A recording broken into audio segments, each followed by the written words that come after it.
Hello and welcome here to Huskins Field as Tufts baseball prepares to take on Keene State. I'm Noah Goldstein here with Brandon Brow. We're on the call today.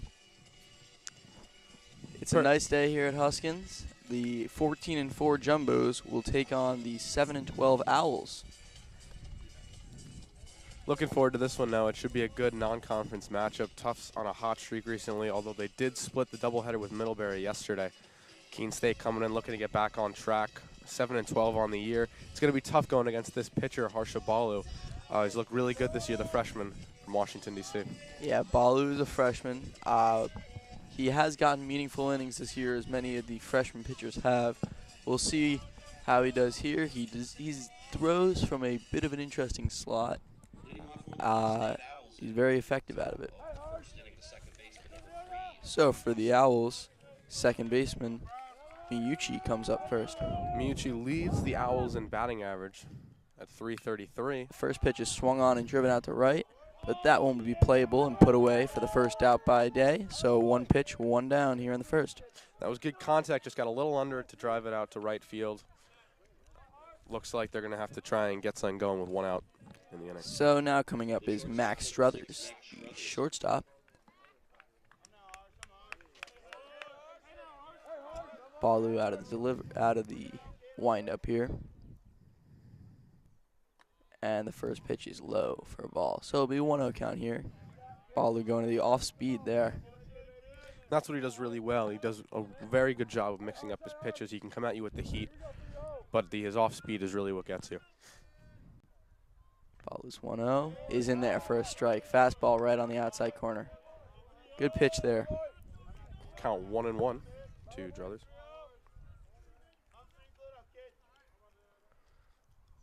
Balu's 1-1 is swung on and hit foul down the third base line by Struthers. So it'll be a 1-2 count here to Max Struthers. We'll see if Balu goes to the off speed here, try and get him. And, the main power of this lineup is coming down at the 7th spot in cell, as this one is popped up. Di Maria getting towards it, but he will go out of play. Unable to make a play on that. The count stays 1-2. Yeah, Balu attacked him on the inside of the plate there. Struthers got jammed, hit it down that right field line. So the 1-2, this one's going to be a dribbler. Balu's going to field and fire over to first. And 2 down here in the first. So Balu sets down the first 2. And now coming up for the Owls is the first baseman, Connor Walsh. Connor Walsh hitting .314 on the season. Second on the team in RBIs with 15. Looking to get something going with 2 away here in the top of the first.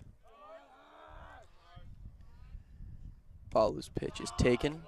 I think they're going to say that's just outside. So ball 1-0. That was a good pitch there by Balu again, attacking that same spot. Very good pitch. Very close to a strike. I thought it could have been. That one's going to be in there. Balu's bringing the heat. He's working very quickly today.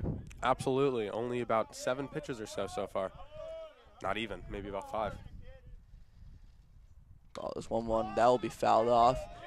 Di Maria is going to give chase down the first base line, and he's going to just run out of the room. Wow, Di Maria almost falling into the cage there. Good effort. Great effort. Very similar play to what happened a few pitches ago. Yeah. So Balu will have another 1-2. See if he can put him away on this one.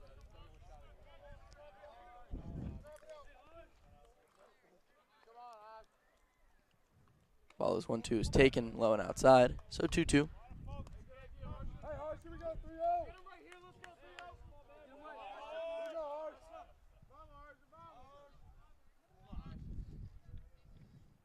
Harsha's 2-2 is driven out to right. Day will give chase. Day dives. They're going to call it foul ball. Just missed on that play. Good effort by Day. Very close. Just goes foul. Hit taken away there from Walsh. And it'll be 2-2 once again.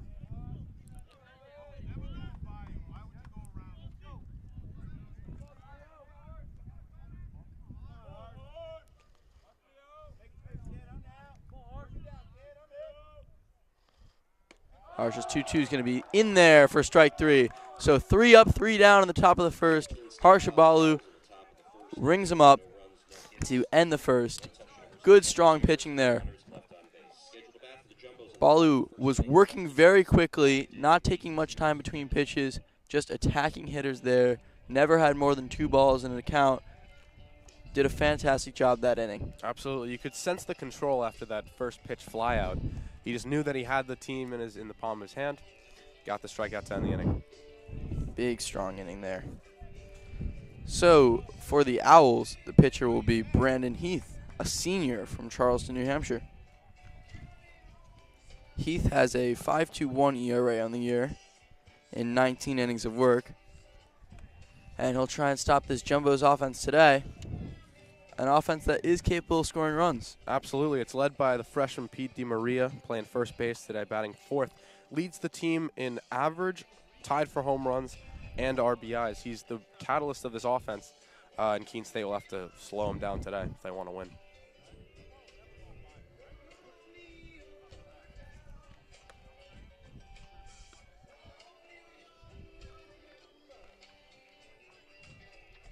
So we'll see what the Jumbo's bats can do in the bottom of the first, excuse me. They have been hitting of late, as we've said. Scored a bunch of runs yesterday versus Middlebury in the split of that 2-game doubleheader. Absolutely. They're 2-1 in the conference thus far. This obviously a non-conference matchup, but as they look to get into those conference matchups, which will be more meaningful towards the end of the year, we'll see if their bats can keep going, and these wins will be even more meaningful at the end of the season.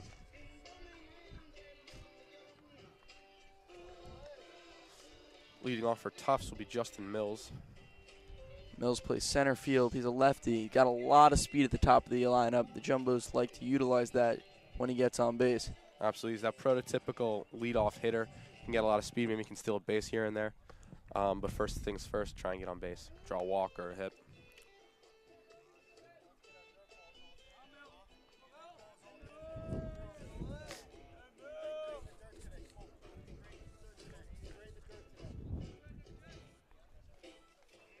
So Mills steps up to the plate here for his first at-bat.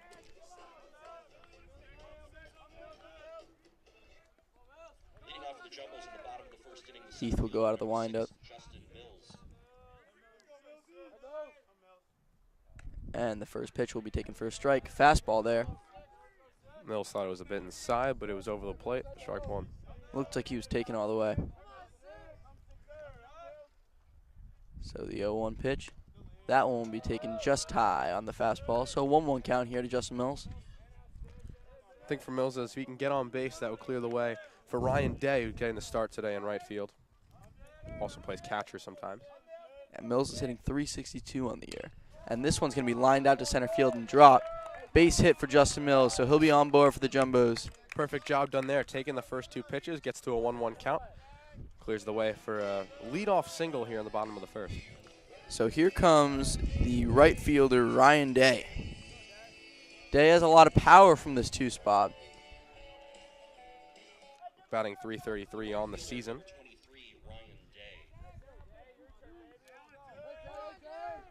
We'll see if Heath is distracted by the speed on first. Day takes the first pitch inside, so 1-0.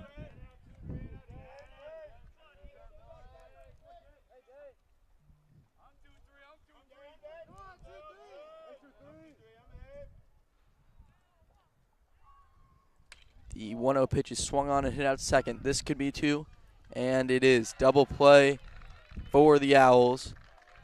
So after the leadoff hit for Justin Mills, it is erased.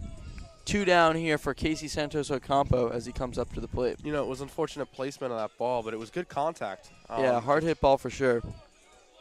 Unlucky, but Tufts will have to work now with 2 outs. And Santos Ocampo up, arguably their best player. Casey Santos Ocampo having a great year. The senior from Naples, Florida, playing in left field today. That first pitch is swung on and hit foul down the third base line. So it will be 0-1 to Ocampo.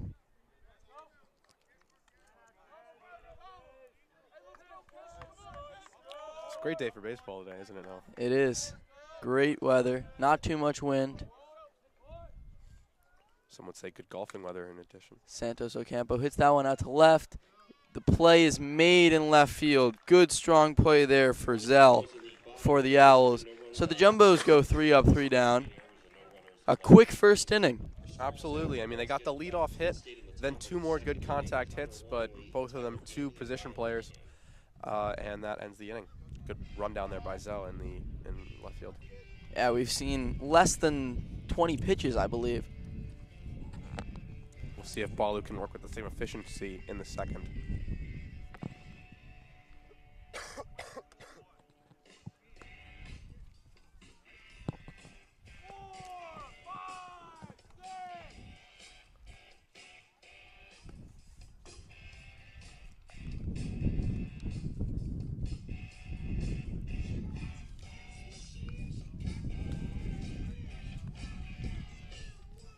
So Balu will take the mound again in the second after that efficient first.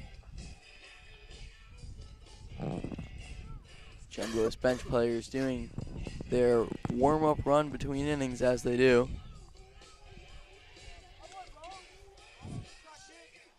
In between innings, we can take a quick look at the standings in the NESCAC. There are 2 sets of conferences. There's the East and the West. Tufts is in first of the East with an 8-4 record. The Jumbos will try and build on that, keep winning games. If they keep playing the way they can, they should have a great shot. So Balu, first pitch, that'll be outside on the off speed.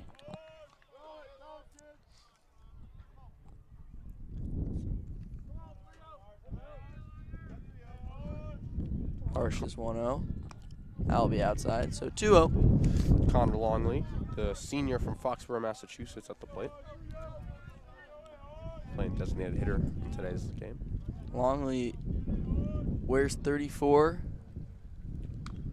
Has that lefty swing. This one's going to be a dribbler down the first base line, and it's going to roll foul. Longley got away with one there, so it'll be 2-1. Second time in 4 batters that Balu has had to get off the mound and make a fielding play. Looked good on both of them. Yeah, he's drawn a lot of soft contact. Absolutely. That wasn't necessarily the case in the Jumbos half of the inning, but Balu has drawn soft contact in pretty much every at-bat. That's true. On the scoreboard, they're tied 0-0, but the contact has surely been in the favor of Tufts. That one Longley high. will take that one. So it'll be a 3-1 count.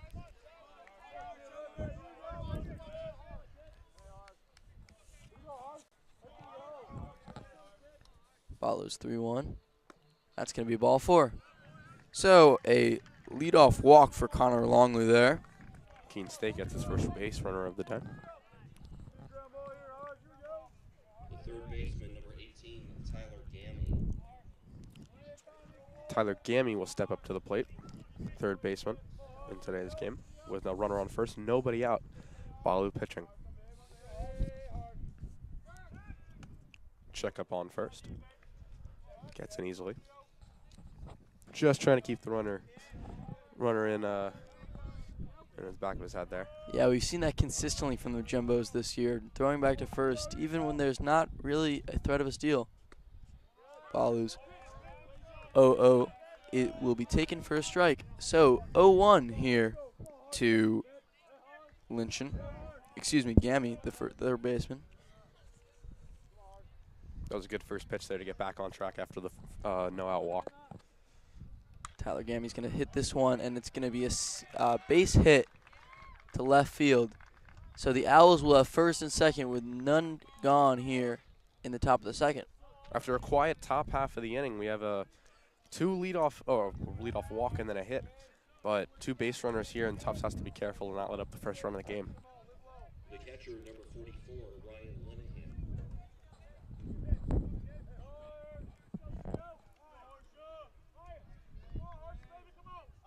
Ryan Linehan up now, the junior from Bedford, New Hampshire.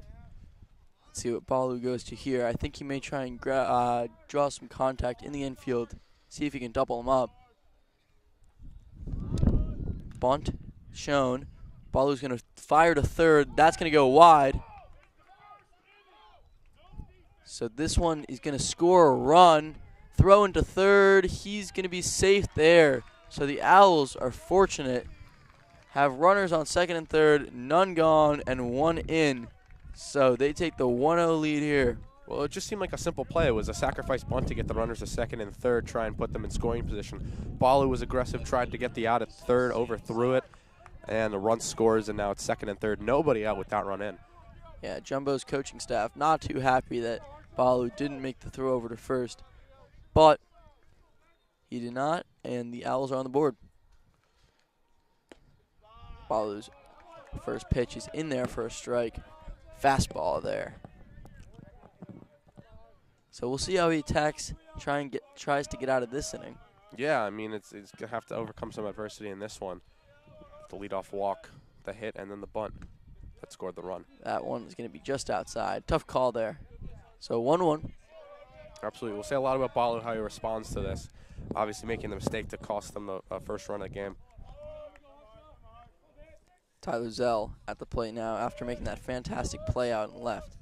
Tyler Zell leads the team in home runs with 5. Swinging for the fences on that one. He's Yeah. right through it. He wanted 6. He absolutely did. So Harsha Balu goes up 1-2. Zell also posting a .319 average on the season in that 7-hole.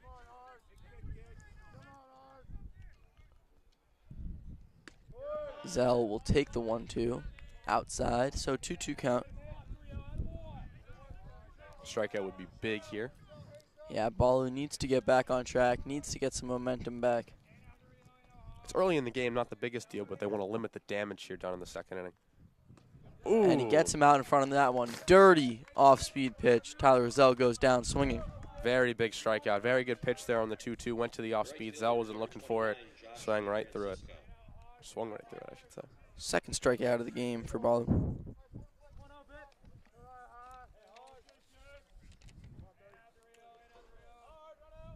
Josh DeFrancisco up. DeFrancisco takes the first pitch high at the eyes. So 1-0. That was a big strikeout there for Balu. We'll see if he can keep that going. Get DeFrancisco down here. That one's going to be on the outside corner for a strike. Good pitch there. Very good pitch. Didn't want to fall behind him 2-0. Came back with the fastball 1-1. We'll see if he goes back to that fastball here. He's used it to get ahead in counts. He's been pretty effective with it. He's able to command that fastball very well. That Only one's one gonna be just upside. Only one he wasn't able to command was the throw to third. Yeah, that's true. So 2-1.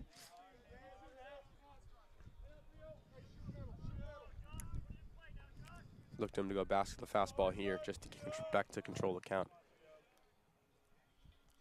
It is a fastball, and that's going to be hit to second base. Varinos stabs at it and makes the play, but there will be no play at first, and a run scores. Call it an infield single, or an RBI infield single at that. First and third now, still 1 out, 2-0 Keene State with the lead. Well hit ball, good defense there. So David by Sevigny Varinos. comes up for the Owls here with a chance to knock in a run. First and third, 1 down.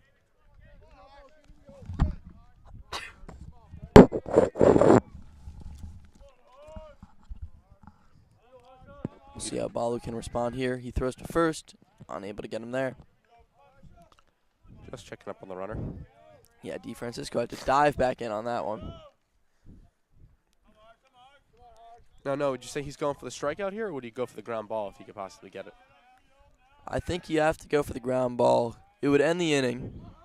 We'll see. I think they're just trying to get an out here. It is early in this one, but I think that he will work low in the zone to try and get that ground ball. Yeah, have to assume that. That one's going to be hit out to left field. That will be drop in for a hit. So first and second now. And another run scores. So the Owls take a 3-0 lead. The Owls' bats are alive in this half inning. Already 3 up, only 1 out. Back to the top of the lineup here, first and second. 1 out. Now at this point, Balu really has to limit the damage, try and get out of the inning, saving the 3-0 deficit. Yeah, 3-0 is surmountable. Any larger may be tough, so he's got to grind it out here as Miyuchi comes to plate, the leadoff hitter. Flew out on one pitch his first time up. Takes a strike there. Good strong pitch by Balu. Not letting himself get behind in this count.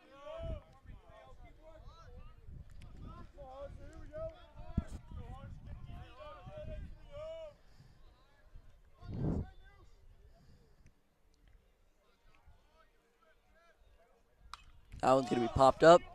That's going to come to us. Yeah, very close to us, Noah. And put away by Di Maria there. So 2 gone. Big out there just to get a little more comfortable. Now first and second, 2 outs. And Struthers will come up to the plate once again. So we'll see if Balu can get out of the inning here. Surrendering 3, but limiting damage if he can. 3 Struthers runs. grounded out to the pitcher in his first at-bat. 3 runs on 3 hits in this half inning.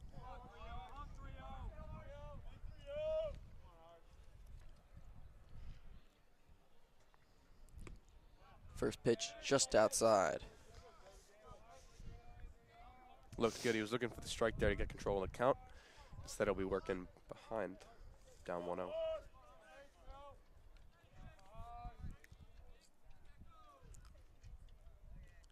Will fire, and that'll be grounded to third. Play over to first by Knight, and picked by Di Maria. So the Jumbos are out of this second inning, letting up 3 runs. Crucial error by Balu there, but they will look to respond here in the bottom of the second. 3-0. It's not over yet. Very early on in the game. Very good to get a very good pick there by Di Marino. Yeah, to get out of the inning. Di Maria may have saved a couple of runs there with that pick. Speaking of Di Maria, he will lead off in the bottom of the second. That's always good news for the Jumbos. Absolutely. Has been one of their best, if not the best, hitter for this team this season. Now we'll see if come the third inning, Balu will still be out there. You have to assume he will be. But at that last tough inning, Tufts may not want to forfeit any more runs. Yeah, I mean, even still, he was not hit all that hard. They were harmed by the error. Had an infield single, couple of knocks, but nothing too terrible. He's still commanding the strike zone well. Only 1 walk. I would be surprised if he wasn't back out there. Would have to agree with that. And you could think about how different that inning would have been if he had gone to first, gotten the out, second and third, 1 out. Maybe it wouldn't be 3-0 right now. But we can play the what-if game all day. It's 3-0, bottom of the second. Tufts, long time to come back.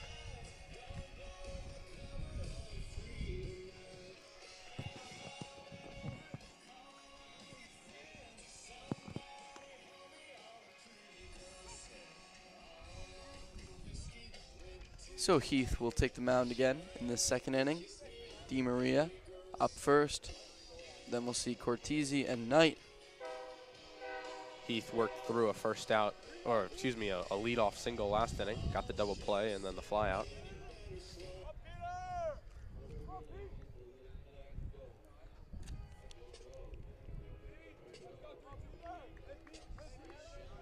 Peter Di Maria, as you mentioned, having an incredible season.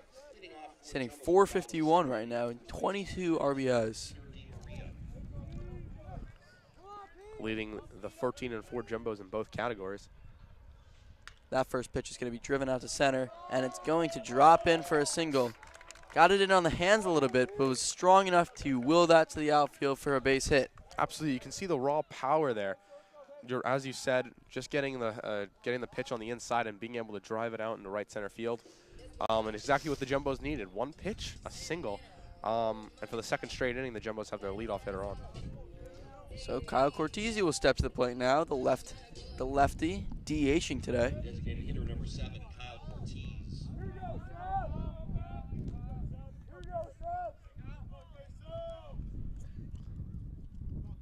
Big at bat to see if Tufts can get a rally going here.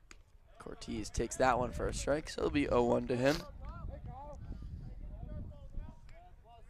Heath is throwing a lot of strikes here. Absolutely. Very few balls, and it's making Tufts try and make contact early on in the count. Cortese takes another one, so he's quickly down 0-2 in this count. You think back to the 2 hits that Tufts has had. Both have been early on in the count. Mills singling on a 1-1 pitch. Di Maria on the first pitch of the inning. Maybe that's the key to success for Tufts today. Cortez going to drill that off the pitcher's leg. The play will not be made at third. We'll see if Heath's all right. He got hit pretty hard on that one. Be first and second for the Jumbos here. Unorthodox single there, but Cortez will take it. First and second, nobody out. Yeah, he got drilled on the leg there. Did the pitcher Heath. Check up on him to make sure he's okay. Coaching staff is out for the Owls, but he appears to be all right. He does. He's standing. Maybe we'll see a couple of warm-up pitches to make sure. Yeah, it looks like he should be able to stay in. No one looks too worried. Little due diligence out there. But he will stay out. I think he will throw a few warm-ups to make sure that leg's all right. And Gammy tried to make the barehanded play after it went off of Heath. It was a tough play. Couldn't make it, and Cortez gets on. Cortez drilled that ball up the middle after taking two. Clearly saw him well. Heath went after him with another fastball. Cortez did not let it go. It is J.P. Knight who will try and get Tufts on the board with a single, or at least keep the rally going. Knight playing third today.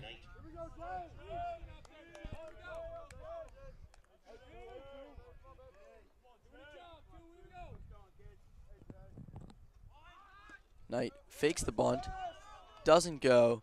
Pitch is dropped, but DiMaria unable to advance to third there.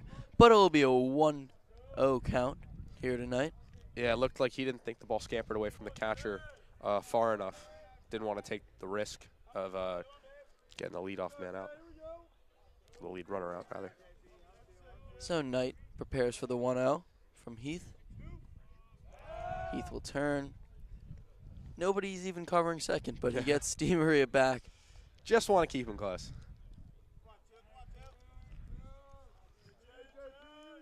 They don't seem too concerned about Peter DiMaria's speed there at second. No, that's not the main asset that he has. Knight will foul that one off. I think it went off his foot, but it'll be a 1-1 count nonetheless. And you see another Tufts batter swinging early in the count, trying to make contact early on to avoid getting in those late count situations where they're behind. So 1-1 here.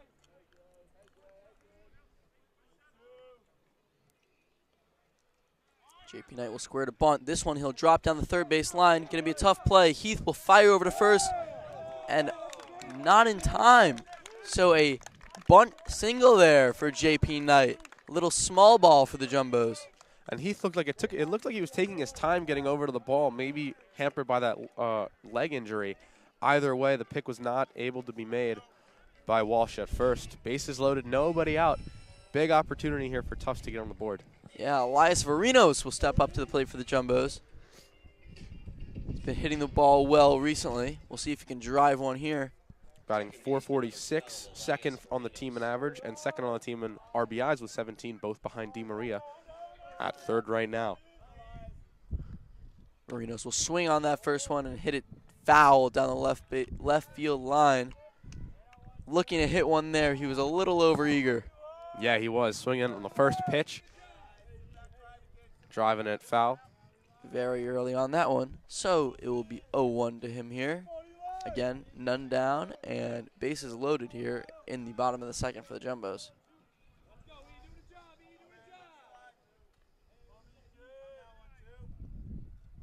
Marinos will look at that fastball in there, so it's 0-2.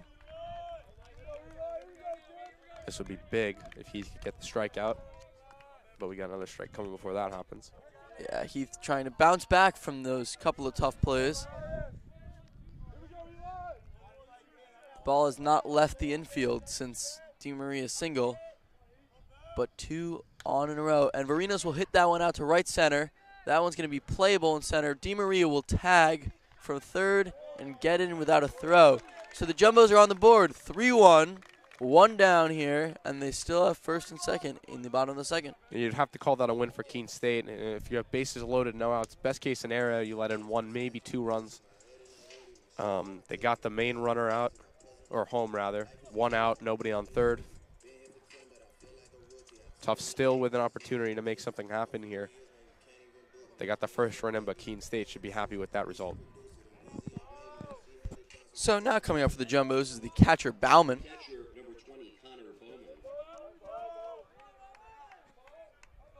Bowman, excuse me.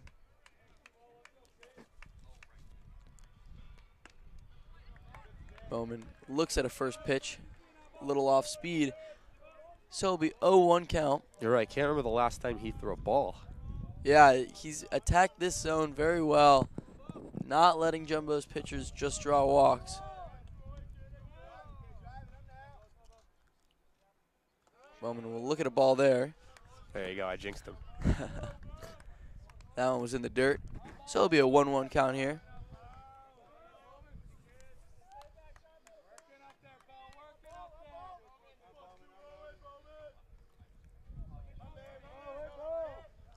On deck, Will Shackelford, playing third today.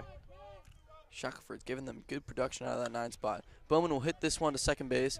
The Owls will try and turn 2, will not be able to. Good slide there by Knight, breaking up the double play. But there will be 2 down, first and third for the Jumbos. Shackelford playing shortstop in today's game. My apologies. First and third, 2 outs. He'll try and keep this inning going, and get Tufts another run.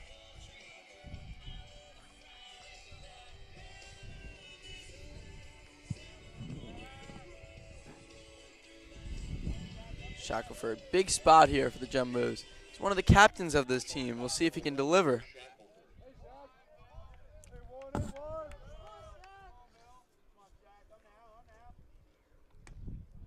Shackelford will take that one on the inside corner for strike 1. Good fastball there to start the count.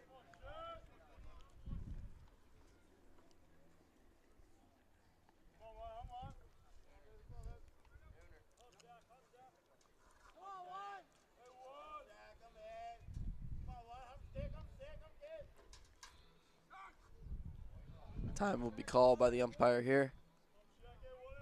So Brandon Heath has had a little bit of trouble here in the bottom of the second, but he has a chance to get out of it here with only 1 run allowed. Yeah, and after bases loaded, no outs, that's probably best you're going to get. Good job by Heath getting the sac fly and then the ground out. So we'll see how he attacks here.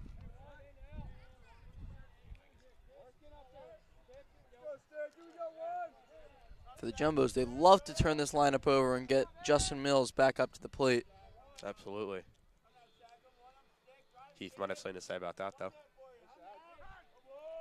Time called again. Unclear what the umpire is upset about, but so 1-1 here to Shackelford. Looked like Linehan, the catcher, called time on that one. Shackelford looked like he was going to take a hit by pitch there, but it misses him. So it'll be 2-1.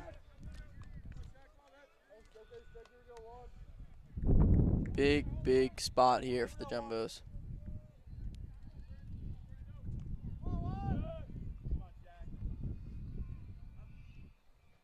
Shackelford will line this one to second, but it will be fielded there and taken to second by the second baseman.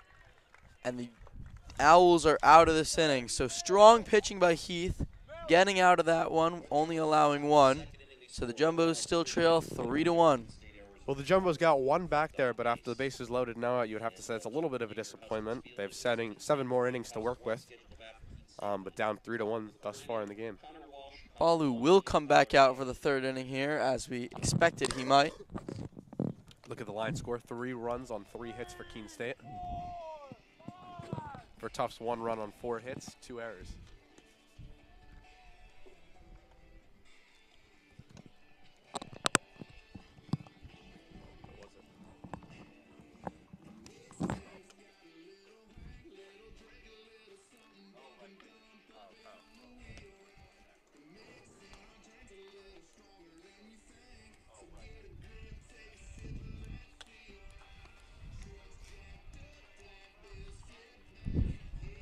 Balu will try and hold the Owls scoreless in this inning. Would be a big momentum swing for the Jumbos to keep them off the board here. Absolutely, and Tufts is a team we don't see make a lot of errors in the field, but through 2 innings, they've already got 2, and it's one of the main contributors to the 3 runs for Keene State. We'll see if they can limit that, and if that will have an impact on the score as the game wears on.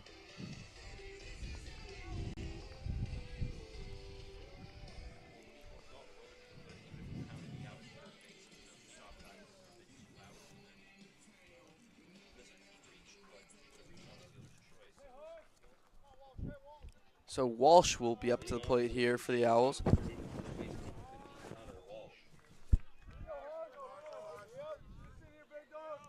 Balu's first pitch is in there for a strike. Walsh took a walk his first time up. Began last inning. Yeah, those leadoff walks are generally killers. Wasn't the last one. So 1-1 here as that pitch is in there low.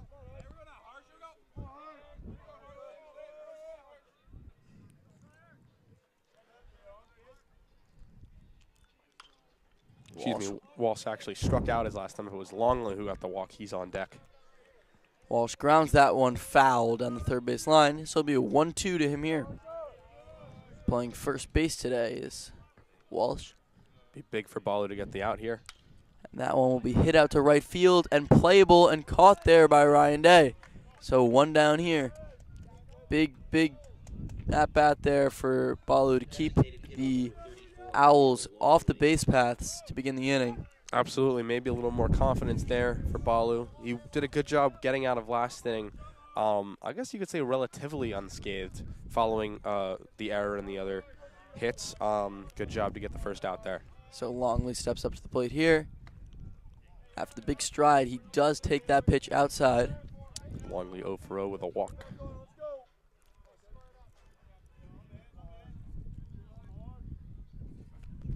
Longley will swing and foul this one back off the umpire's mask. Everyone appears to be okay, though. Just took a dinger off the mask there. As you said, though, appears to be okay. And we will continue with the at-bat.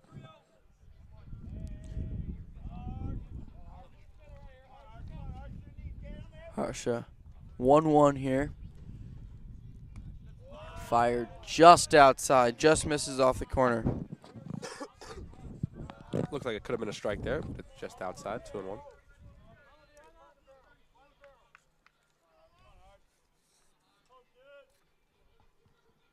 Connor Longley will take that one outside, so 3-1. Longley, as you said, Brandon, walked in his last at-bat, has been very patient at the plate.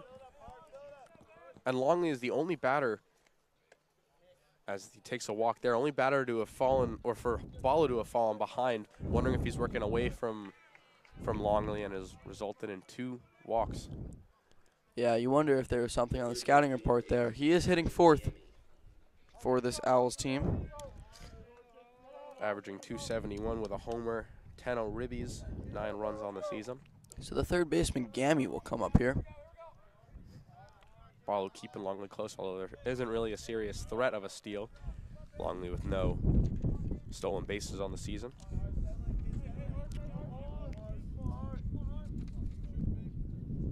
Tyler Gammy will swing and miss on that one. He singled in his last at-bat.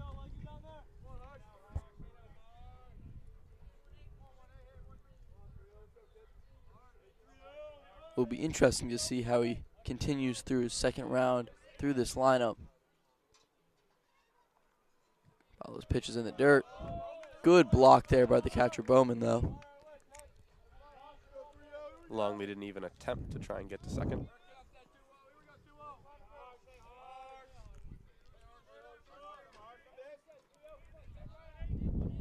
Balu's 1-1.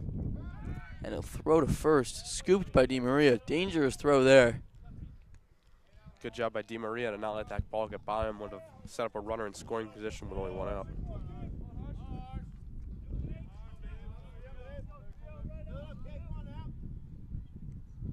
One is taken low.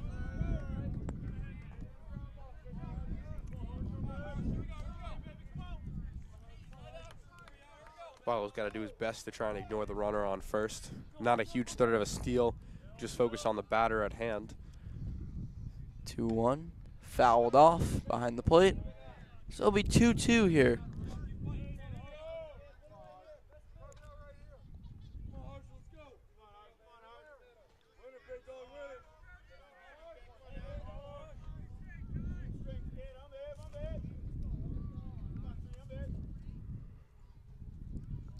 Ball is 2-2, is grounded to short. Shackelford will throw over to first in time. Good play there. Bouncing ball A lot of speed from Gammy, but he throws him out. So Longley will advance to second, but there will be 2 down here. It was a good play by Shackelford. He had to charge the ball as it was a little slow grounding. If he had waited for it to come to him, probably would have been safe at first. Instead, we have 2 outs, runner on second. Good play by Shackelford. Catcher number 44, Ryan Getting a little windy here. Catcher Lynchon comes up to the plate. Balu's first pitch will be in there for a strike. So he is attacking the zone much the same as Heath was.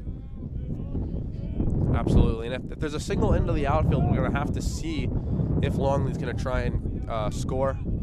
Good arms in the outfield, and Longley not a ton of speed on the base path. But Balu should try and just focus on the batter.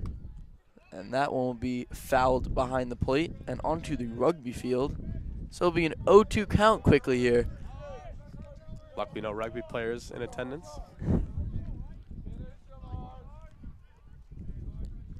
Balu, we'll see if he goes to the off speed here. We've seen a bunch of pitches in the dirt when he's up and counts. We'll see if we see that here. Was off speed, just misses on the outside corner though, so 1-2.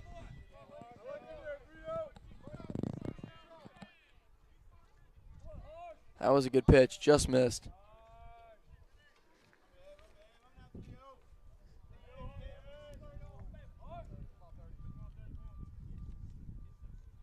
That one's going to be swung on and grounded to third base. The play made by Knight. Knight fires over to first, and the inning is over. So Balu walks one, but strands him on the base pass, and the Jumbos get out of that inning cleanly and will try and score some runs in the bottom of the third. Ryan Day and Casey Santos Ocampo. Good job by Balu there to come back after giving him 3 runs in the previous inning.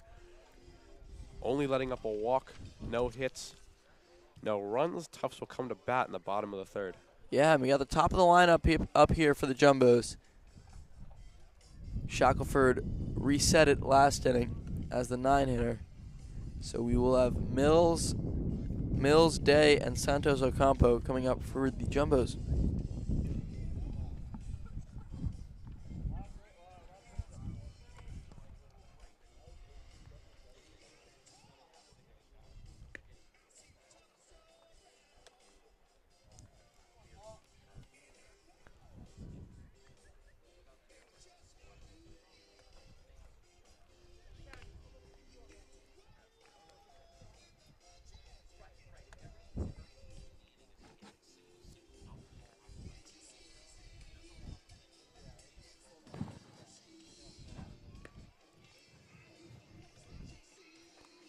Jumbos will try and tack on some hits and runs in this one.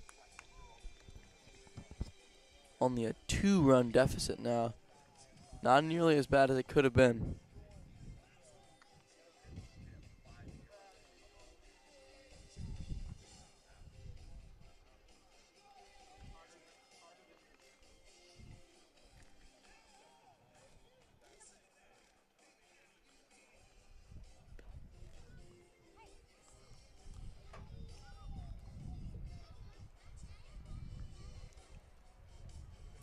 So Justin Mills will lead off this inning as he did the game.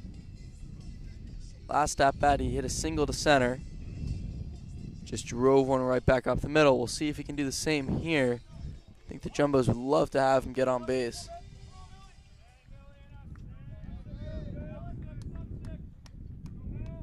Leading off the Jumbos at the bottom of the third inning, the center fielder number 6, Justin Mills.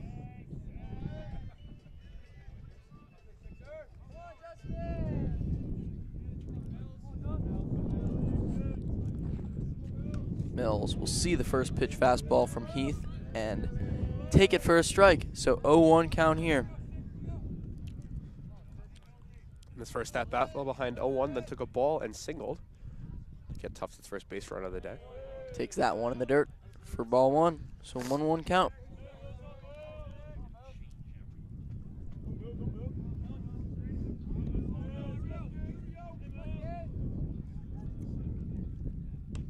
Heath takes that one. Heath delivers that one inside. 2-1. We'll be be great for Tufts to get a few base runners, try and get those runs back right now with the top of the lineup in. Now I'll be taken in the dirt. So 3-1 count. Hitters count here for Justin Mills. Absolutely. You give him the green light on this one, or you want him to take one? I think you got to have him take. Leadoff hitter. We'll get him on base any way we can, right? Absolutely. He does take there. That's a fastball in there for a strike. So now it's a full count. Mills with 2 stolen bases on the season, so if he does get on base, look for Heath to check up on him. 3-2 first. He'll swing and miss. Dirty off-speed pitch there from Heath. Very dirty. Mills could not lay off. It was a ball, but it had the appearance of a strike getting to the plate. By the time he swung through it, he realized it was low. Doesn't matter, 1 out. Ryan Day will step up to the plate now. In Day's last at-bat, he grounded out.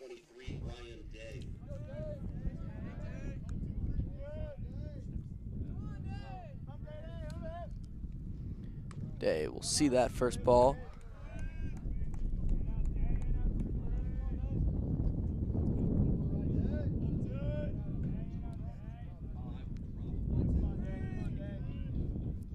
Day will swing and ground this one, and that will be in for a single through the gap between the first baseman and the second baseman. So Ryan Day will be aboard with 1 down in the third. 5th hit on the day for the Jumbos. As he singles in the hole between first and second. Run on A first, 3-hitter. 1 out. Excuse me, I'm sorry. Casey Santos Ocampo, the 3-hitter, coming up now. He flew out to Sell, who had a nice play out in left field his first time up. He has some good hard contact last time. Left fielder number 4, Casey Santos Ocampo.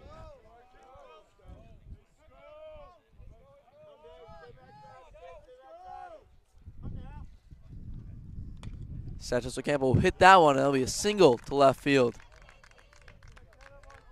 First and second here for the Jumbos with 1 down.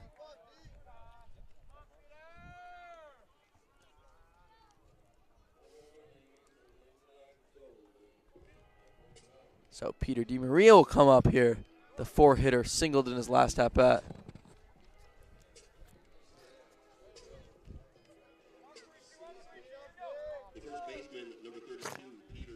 So first and second, 1 out, and if you're Tufts, this is the batter you want to have up. Singled on 1 pitch his first time up. Has a chance to drive in at least his 23rd RBI of the season. We'll take that one outside.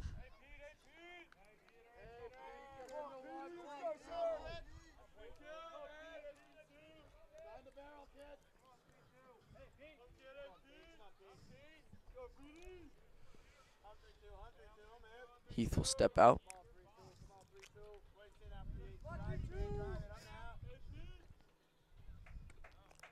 That'll be a strike in there. Low.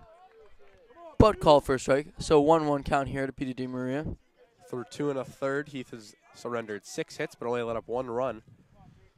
We'll see if Tufts can add to the scoreboard right now. Yeah, he's pitched to contact well. Not blowing past them with any fastballs. DiMaria, ooh, almost got hit there, but they're going to call it a strike. Looked inside, gets the call though. So 1-2 to DiMaria.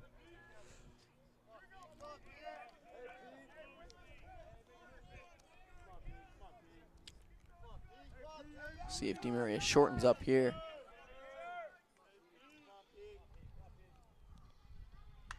He'll hit that one. That's a big fly ball out to left field.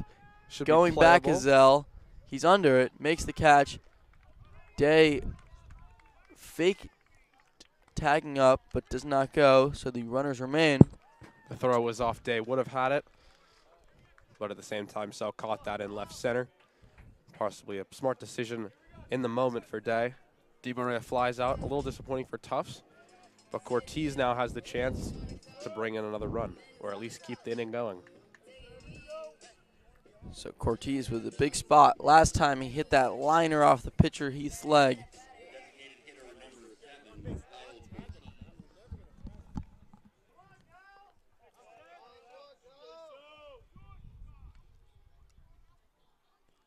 Cortez gets drilled there.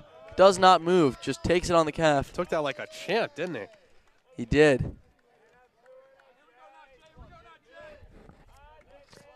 So 2 down here, but the base is loaded here for JP Knight. Huge at bat here. He's normally with more control than that, but that one just came in and hit him on the outside of the kneecap. Yeah, I think he was getting Cortez back for the last one. Yeah, possibly. The third baseman, number 2, J.P. Knight. So Knight with a chance to drive in some runs here.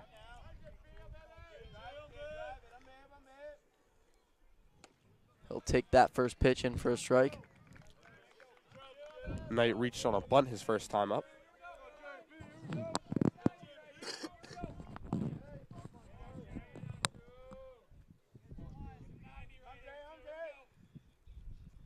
Knight, big swing and a miss there. So it'll be 0-2.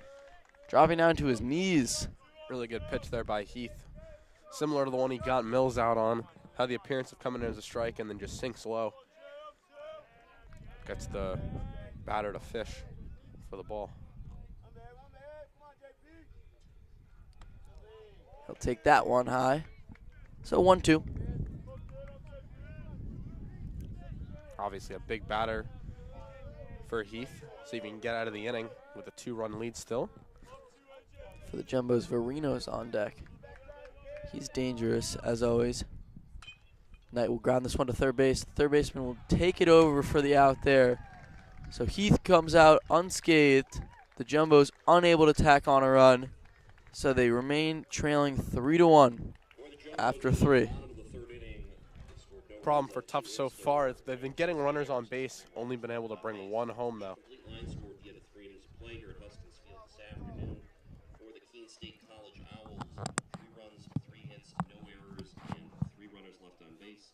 For the Tufts University Jumbos, 1 run, 6 hits, 2 errors, and 5 runners left on base. Scheduled to bat for Keene State at the top of the 4th inning, Sam Zell, Josh DeFrancisco, David Savini.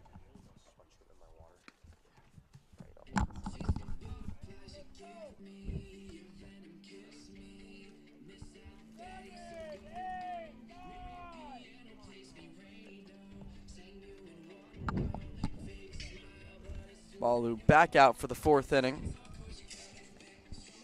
Other than that second, he's pitched very well today.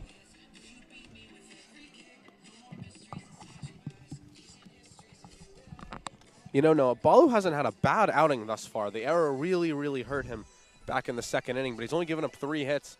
The 3 runs is a killer, though, even though quite possibly undeserved with the exception of the error. You're totally right. He's done a good job of attacking the zone. He's got ahead on hitters and not let them go. Generated a bunch of weak contact. So we'll see how he does here. Sam Zell will come up to the plate. Zell tries to drop down a bunt and whiffs there. Zell not only leading the team in homers, but also has a lot of speed if he gets onto the bases, leading them with 7 stolen bases in 19 games on the season. That one will be taken for a ball. So 1-1.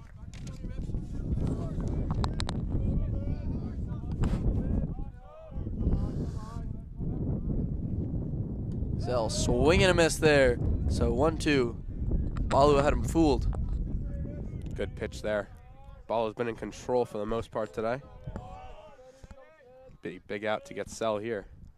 And he does. Swing and a miss. So a big strikeout to begin the inning here for Harsha Balu. Balu getting Zell, arguably the best hitter for Keene State. Strike out twice. It's his 3rd strikeout of the game.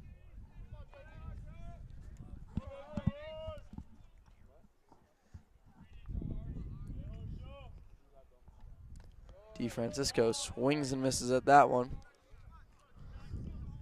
DeFrancisco reached on an infield single his first time up. The 0-1. That'll be grounded to third base. Foul. So 0-2. Fielded by the third base coach there for Keene State. Yeah, good hands there.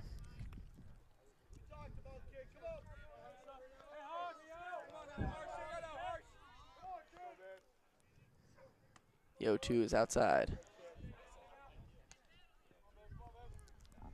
With the pitch count, I feel like you'd have to assume this would be Balu's last inning, possibly going out there for the 5th.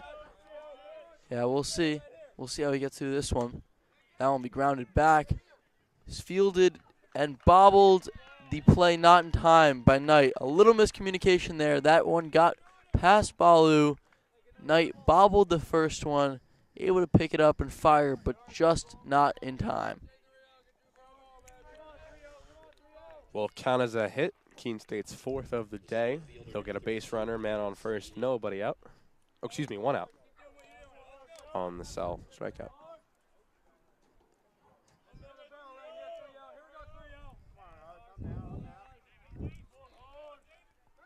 Balu fires back, almost gets him there. The dive back from DeFrancisco saves him. DeFrancisco, as you said, getting on base with 2 infield hits. 2 well-placed balls. Absolutely. That pitch will be taken for a strike.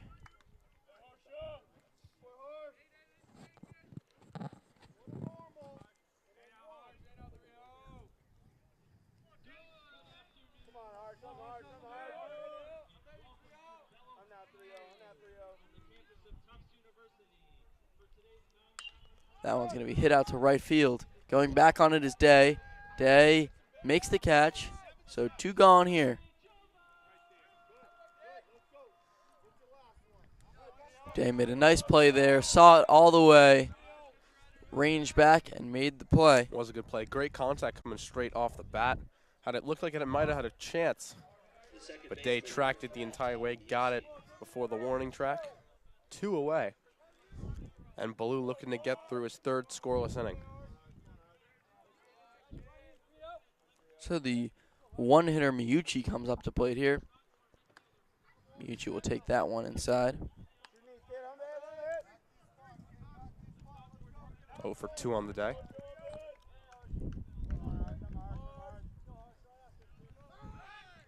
A fire back there. Unable to get him.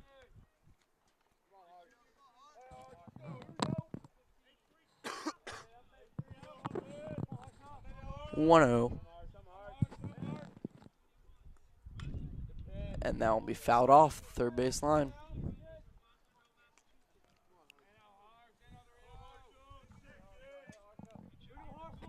So 1-1 here for Balu to the one-hitter Miyuchi.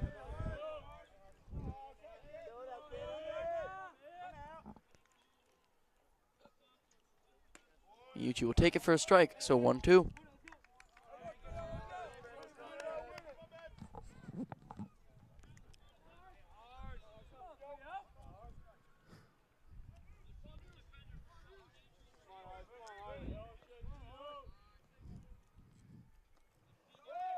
Balu will get a grounder there. Play made and fired over to first. What a play by Will Shackelford. Ranging over to the middle. That ball took a bounce off the bag, but the play made. So Balu out of the 4th inning, letting up a walk and nothing more. A hit and nothing more. Very nice play by Shackelford with a little spinorama. Fires it to first to get the out and end the inning.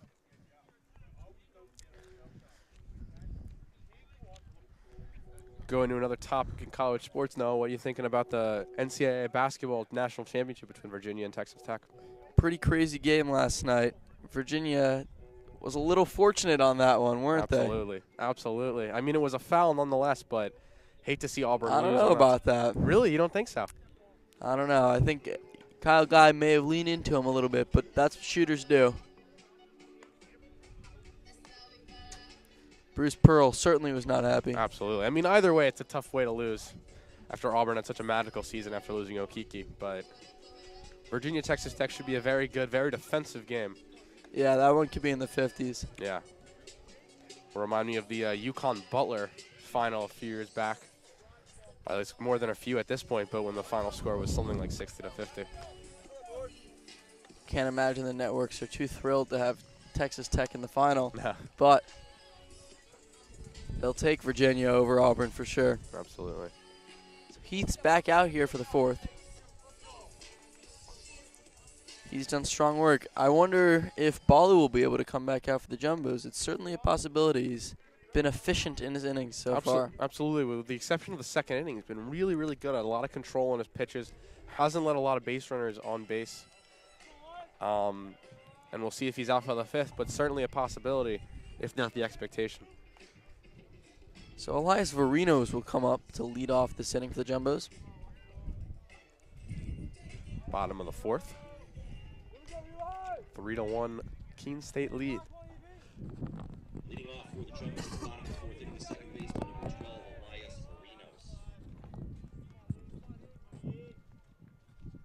Varinos. Varinos will take ball one.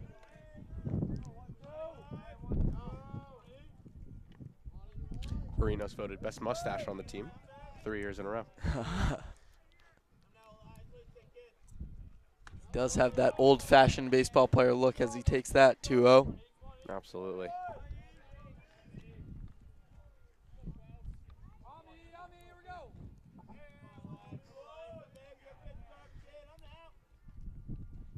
Varinos takes the 2-0 for a strike, so it'll be 2-1. Looked like he was taken there, just trying to draw the count to 3-0. Maybe get a leadoff walk to try and get another base runner. But the problem for Tufts has not been the base runners. They've been getting on base. The issue is they haven't been able to score. Yeah, they've had a tough time driving in runs. Heath's really buckled down with runners on base, as he now is 2-2 to Elias Varinos. Would be big here for Tufts to get the leadoff man on base. Varinos swings and drills one, but it'll be foul. Good contact on that one, just pulled it a little bit. Just a little bit ahead, like we saw earlier in this game, too. He's just a little bit ahead on Heath's pitches.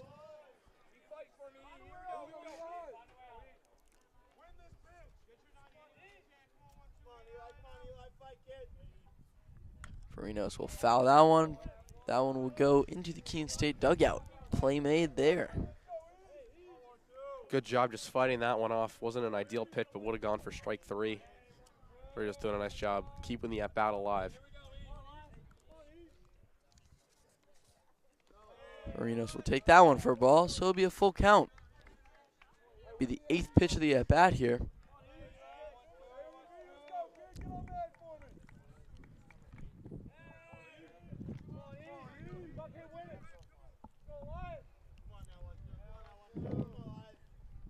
Varinos will hit this one to the second baseman. Play made there and fired over to first by Miyuchi. So one gone here in the bottom of the fourth, the Jumbos. Good at bat, and if nothing else, driving up the pitch count there for Heath. Fighting off a few 2-strike pitches. In the end, can't do anything but ground out to second. Still productive out, though. So now we have the catcher, Connor Bowman. The catcher, number 20, Connor Bowman.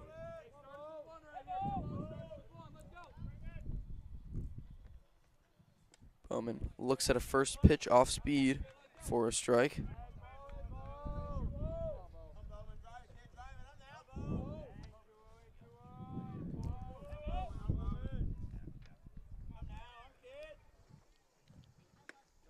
Bowman will take that one, 1-1.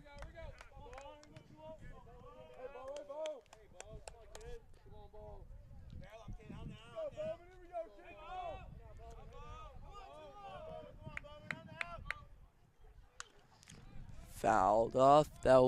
First baseman will give chase here, and the play is made. Good effort there from Walsh, who's able to put it away. So 2 gone. He's doing a nice job with the first 2 batters, remaining in control for the majority of it, not letting Varinos' fighting off ability get to him. 2 outs, and this is the most efficient he's looked thus far. Shackelford comes up to the plate here after making that beautiful play in the top of the inning. The shortstop, number 1, Will Shackelford. Trying to avoid the 1-2-3 inning as he takes a strike, 0-1.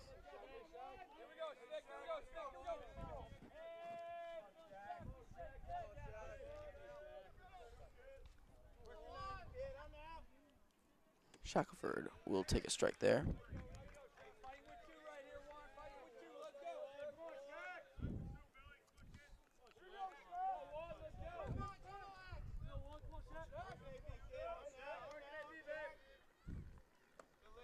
He'll take one there.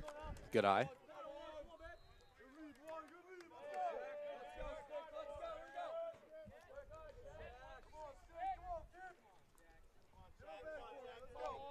Shackelford facing a 1-2. He's going to foul this one off. Walsh will give chase again, and he'll put it away.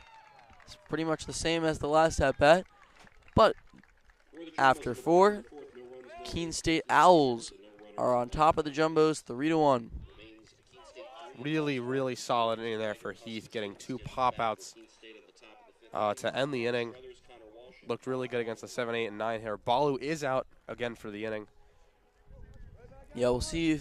I would imagine this one to be his last. We'll see if he can keep pitching so efficiently and effectively.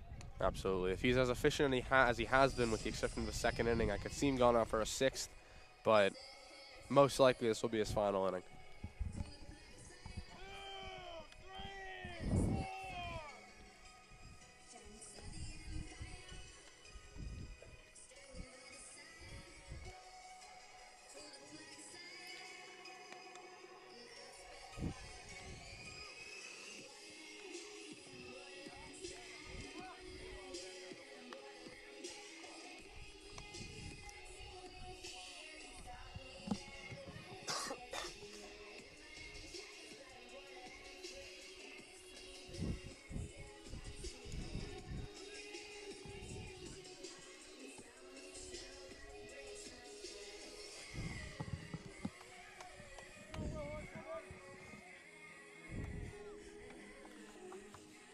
Max Struthers will lead this one off.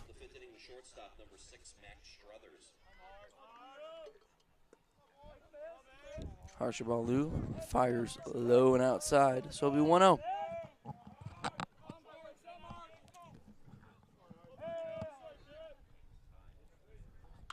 That'll be grounded 3rd base line, but foul by Struthers. They tried to looking make to a hack play, there. but it went foul.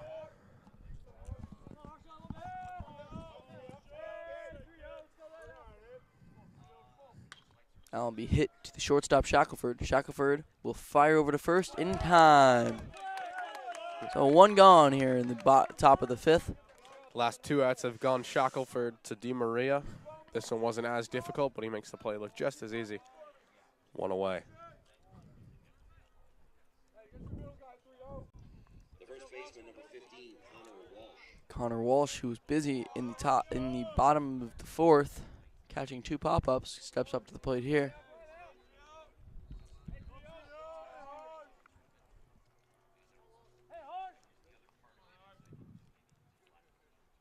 Walsh, big hack there, and fouls it back. So if he made solid contact with that one could have been out of here.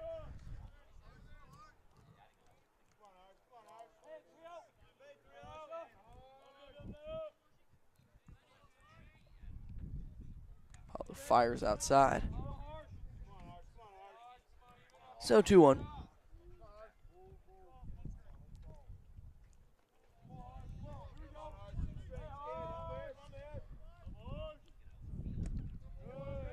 That one's going to be just low. 3-1 count.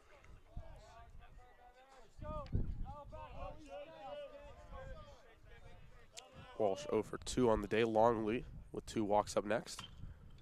This one will be a tough ground ball to JP Knight, who blocks it and fires over to first in time. Great play by Knight. Got drilled by that ball, but stayed with it. Fired over to first in plenty of time. Absolutely. That one was hit very hard. It was a good job, Knight, to put his body in front of it to make sure it doesn't go by him. Was able to block it, find it, throw it to first for the out. 2 gone. So now we have the DH Longley coming up.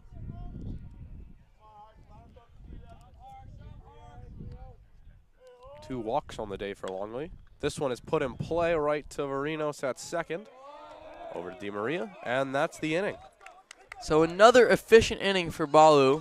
Maybe he has one more in him, who knows. Anyways, the Jumbos maintain a 2-run deficit, and we'll see if they can scatter together some hits and runs in this inning. Absolutely, we're halfway done with this game. Score still 3-1. Keene State in the lead. Balu looked really good that inning, and he's been doing really well since that second inning where he let up 3. Yep, strong pitching from him. As you've said, not getting deep into counts with guys, forcing them to put the ball in play, soft contact in the infield. working efficiently and effectively. Heath has come out as he will pitch the bottom of the 5th. And why not? He's been great today. Absolutely. Giving up 6 hits, but only 1 run. And like you've said, he's been able to buckle down and get the outs when he needed them, preventing more runs from scoring. He'll have to face the top of the Tufts lineup this time around. Mills, Day, and Santos Ocampo.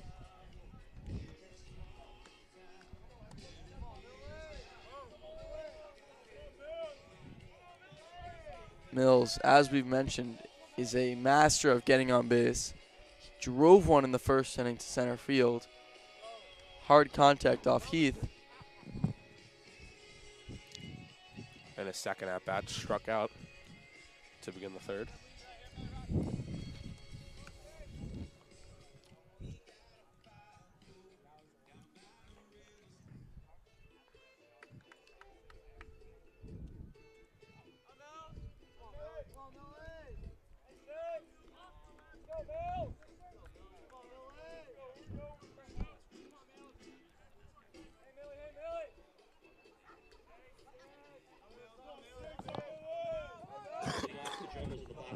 Center fielder number 6, Justin Mills. Mills will take ball 1.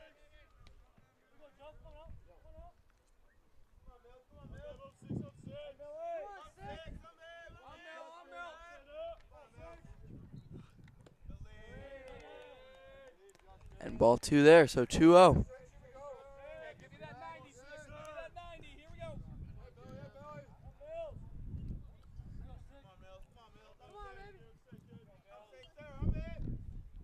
Mills will hit that one out to center field. Center fielder camped under it there and will put it away. So 1 gone.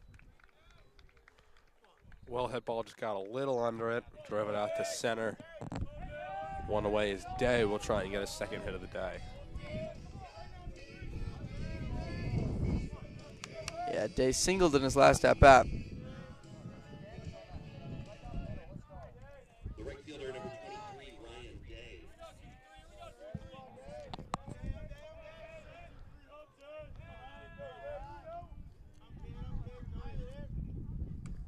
Day will see strike 1.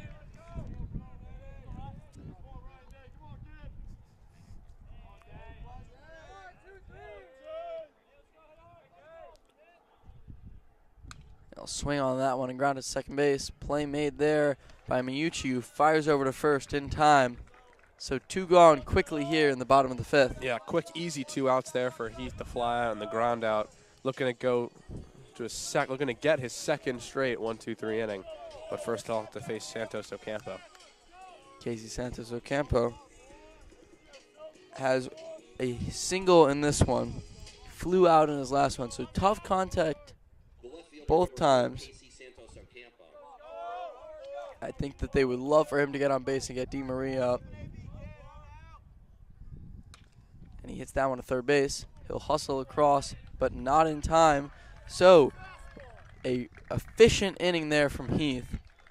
1-2-3, and the Owls are up 3-1 after 5. 6 straight batters put away by Heath. He's looked really, really good these last 2 innings. Baloo coming out for the 6th. Why not? He's been in control these last few innings, only giving up 4 hits. Going to try and keep this as a 2-run deficit for Tufts. And you know, after those last 2 innings now, I'd be surprised if they took out Heath.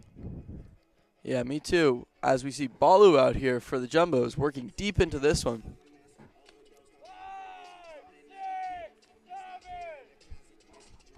As the Jumbo coaching staff shouts out, 5, 6, 7 coming up this inning for the Owls, which means Gammy, Lynch, and Zell.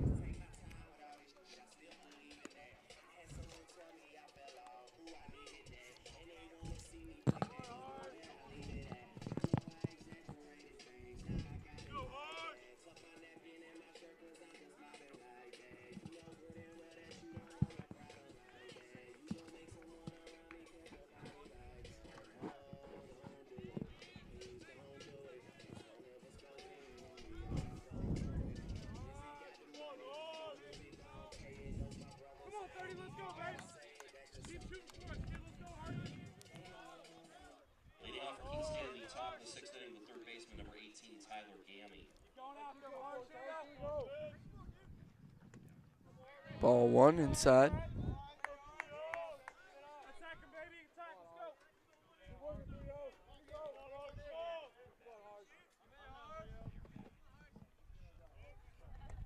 Balu will miss inside again, so 2-0.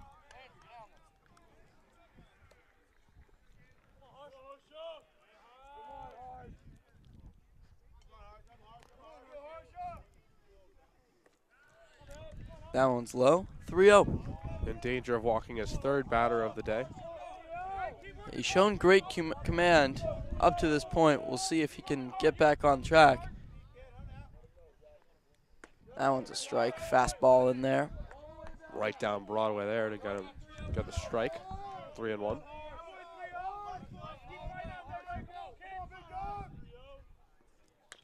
That one's grounded to Shackelford. Shackelford makes the play, and one down. Good job from Balu there. Recovering from going down 3-0 and getting an out. So now we have the catcher Lynchen coming up to the plate. The catcher, number 44,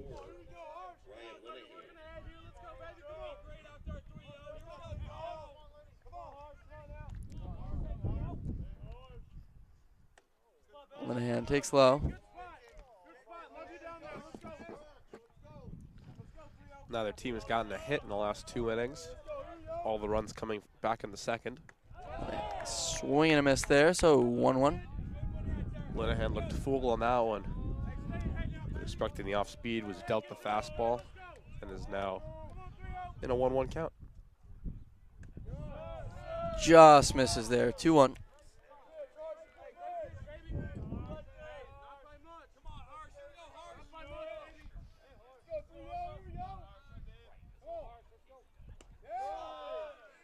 Low on that one, 3-1. For the second straight batter, he's down 3-1. Last time he got him to ground out to Shackelford over at short. We'll see what happens this time.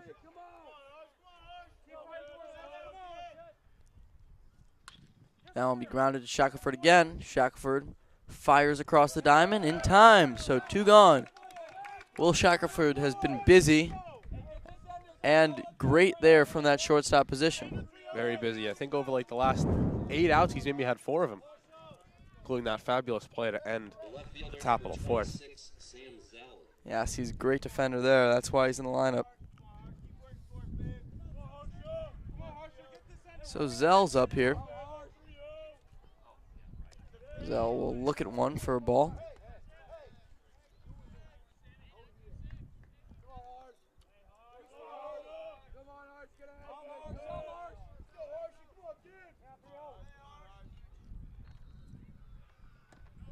Ball 2. That one low. Baller maybe losing a little bit of his control this inning. Yeah, he needs one more out here to get out of the 6th. Absolutely. They combined 8 balls, 2 strikes, and then 2 in play thus far. That one's going to be a strike. Yep. I feel like I've said this after every inning Balu's pitched, but you'd have to assume that this one will be his last. That one's going to be flown out to center field. Mills under it, and he makes the play. So through 6 innings, Harsha Balu gets out, allowing just 3 runs, all in that second. Good outing from him today if he is done. Absolutely. Really, with the exception of that second inning, he's been very, very, very good. Only 4 hits on the day.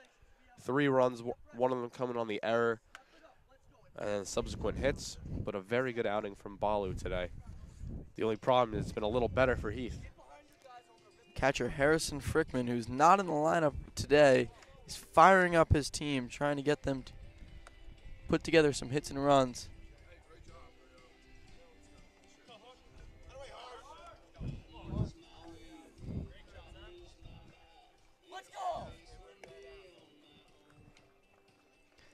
Excellent start from Balu.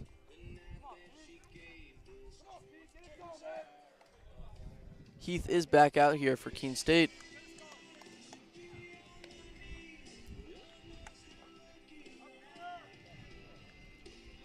Pete DiMaria will lead off, 1 for 2. He scored the only Tufts run in today's ballgame.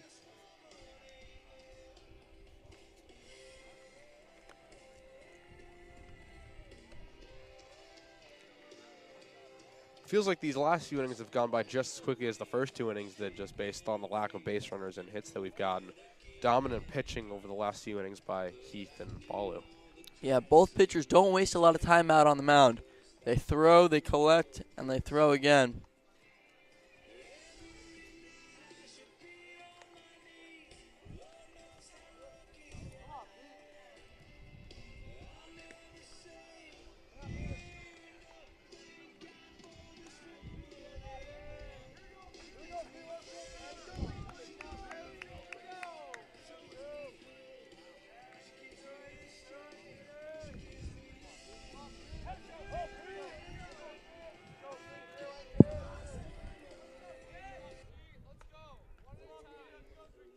Leading off for the Jumbos. Here in the bottom of the 6th inning, it's the first baseman, number 32, Peter DiMaria. DiMaria will take that one for a strike. Strike at the knees there to begin the at-bat and the bottom of the 6th.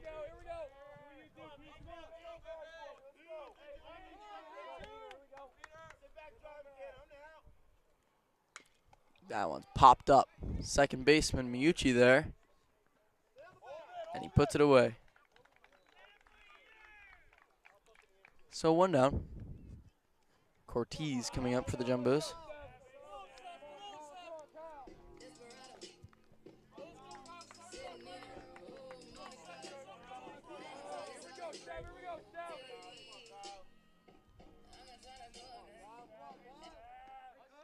The designated hitter, number 7, Kyle Cortez.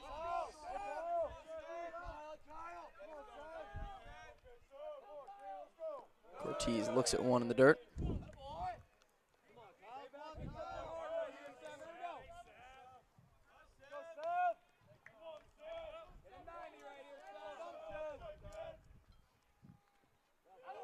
And he'll take another hit by pitch there. Cortez has gotten drilled twice. Oh, I don't see that very often. Both of them have unfazed him.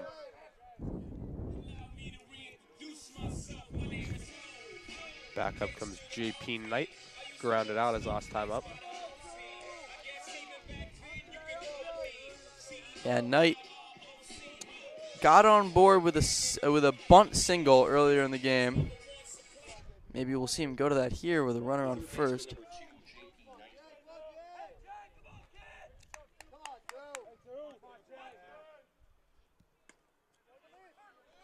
Takes a strike there. On deck for Renos for Tufts.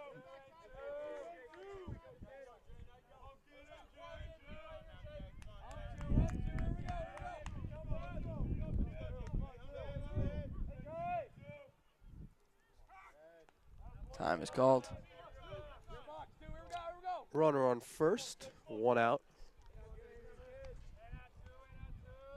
He threw 5 1/3, 4 hits,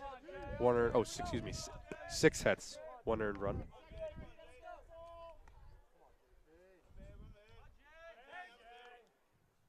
Knight swings on that one, hits it short. Double play, unable to be made. The throw is over the first baseman's head, and Knight will go into second.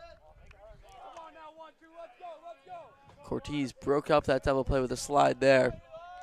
So an unorthodox way to end up on second. Nonetheless, he's there with 2 outs. Elias Farino's coming to the plate now.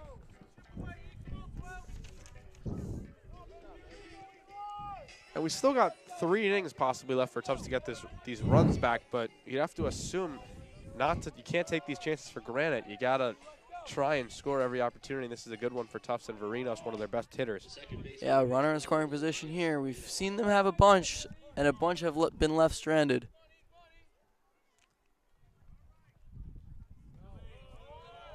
Takes that one in the dirt. Ball 1.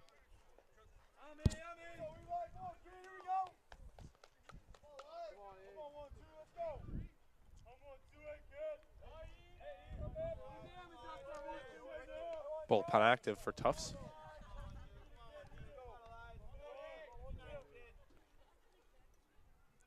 Marinos fouls that off.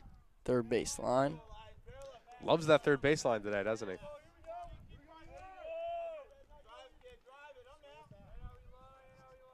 Count 1-1.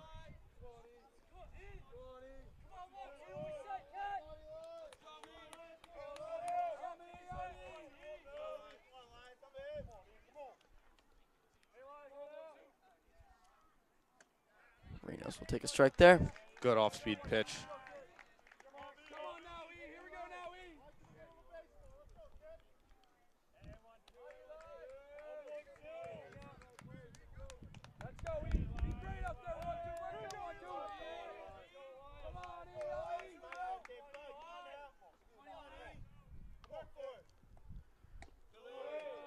Ball there.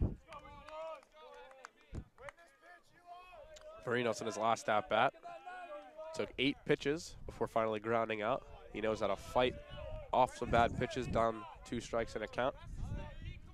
Doing the same right here.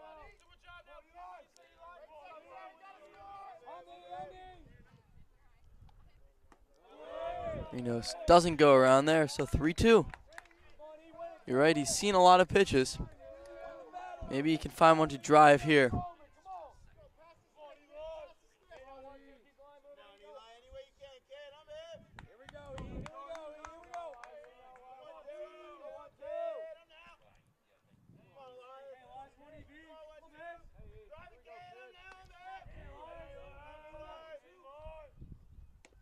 And he looks at strike 3. So Heath gets out of this one. And the Jumbos still trail 3-1 after 6. No runs on no hits. There was 1 Keene State error and 1 runner left on base. Keene State with their first error of the game that last half inning. Doesn't come back to haunt them though, as they get Marinos looking for the final out. New pitcher on for Tufts. It's another freshman. It's Steve Landry. Number 16, the freshman from Bethesda, Maryland. As he'll come on to pitch the top of the 7th against the 8-9-1 hitters for Keene State.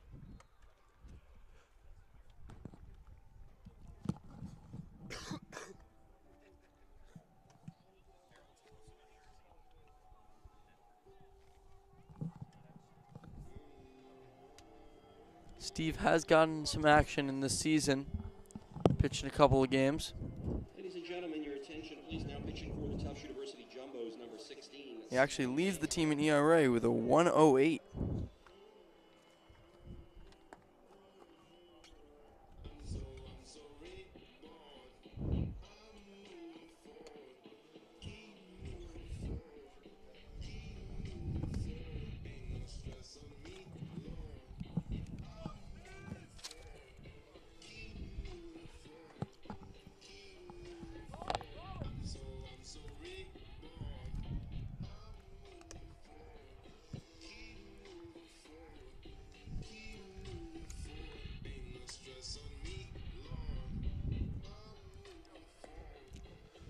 Landry with a 1-0 record and an 8 1/3 innings of work, allowed 9 hits, 8 strikeouts, 3 walks with an ERA of 1.08.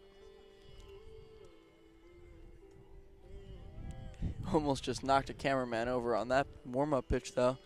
But we'll see where his command's at in this one. You gotta think the Jumbos are looking for at least an inning from him. Absolutely. And most importantly, no runs. Already down 2, they can't afford to give up any more with the offense being halted by Heath.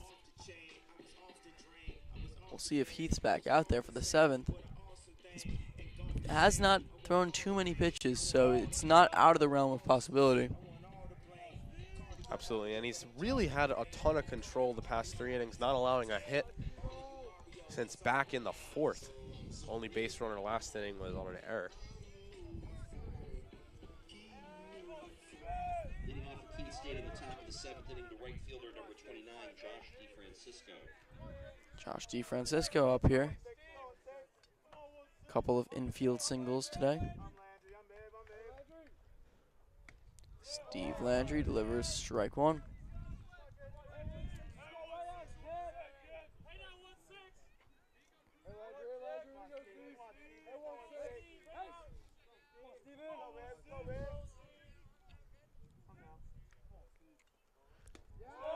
Strike 2. Landry painting the corners with his fastball. Absolutely. Up 0-2 in the count to his first batter of the day.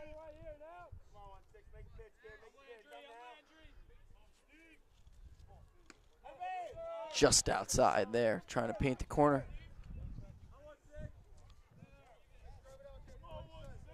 So 1-2.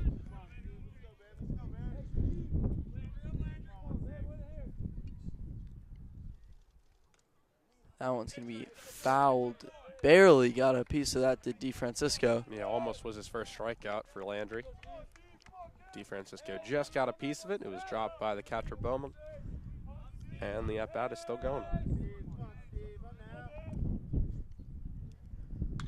That one's going to be grounded to second base. Played there by Varinos. Varinos fires in time. So one gone here in the top of the seventh.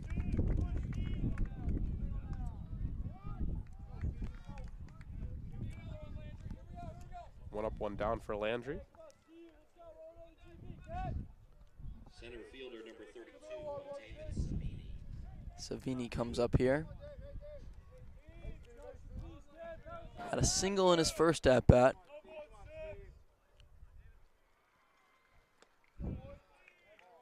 Takes one in the dirt there.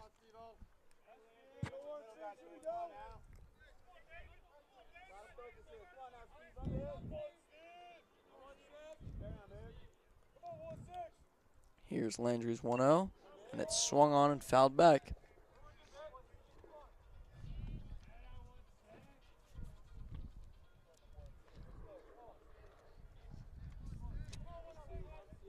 In a limited sample size, Steve Landry has looked good, has had control.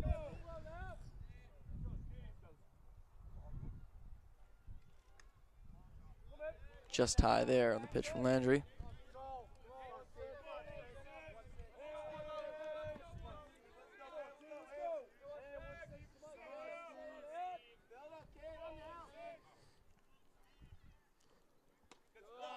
Strike there, 2-2.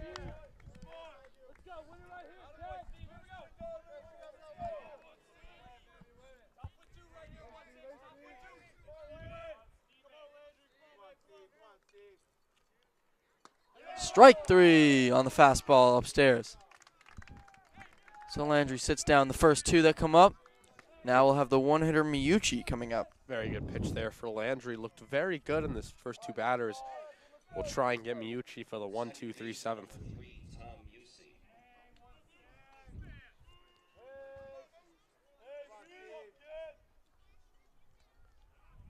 Miyuchi takes that one in the dirt.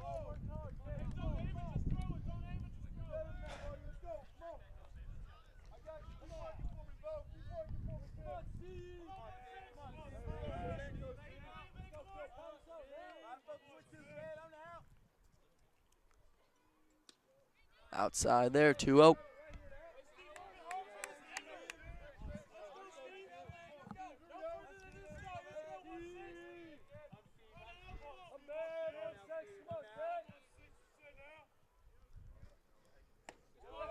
Strike there, so 2-1.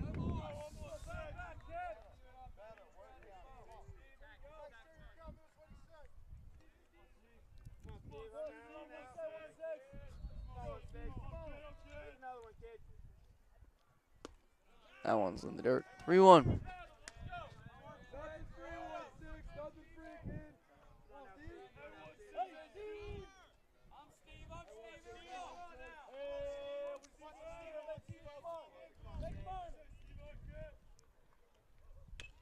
Fouled off. Full count here to Miyuchi.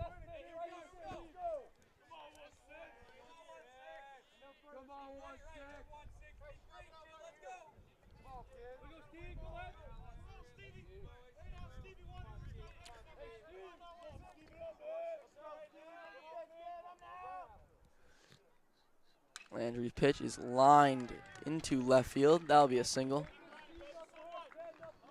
First hit in quite some time for either team. Fifth hit of the day. Fifth hit of the day for the Owls. Struthers will now come up to the bat for the Owls.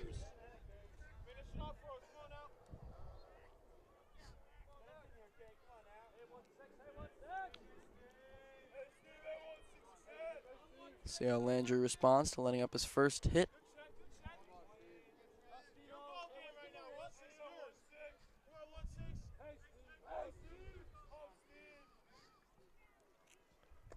pitch is going to be in the dirt. Ball one.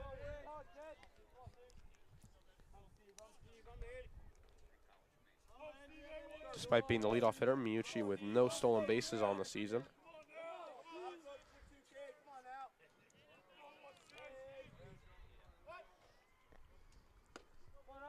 Took a big lead there, doesn't go on that ball. Andrew didn't even look over. 2-0 now.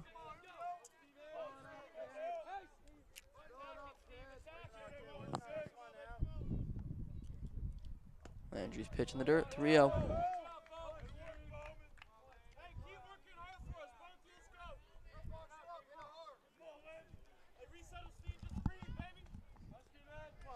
Can't let this inning get out of hand. Already down 2 runs. And they've been hard to come by for Tufts so far. That one's going to be ball 4. So after sitting down the first 2, Landry's let the next 2 get on base, and he'll face the 3-hitter Walsh here. The first baseman, number 15, Connor Walsh. Big batter here. He lost control after those first 2 batters, it looked like, giving up the single and then the walk on just 4 pitches. He needs to find the strike zone and quickly for Tufts.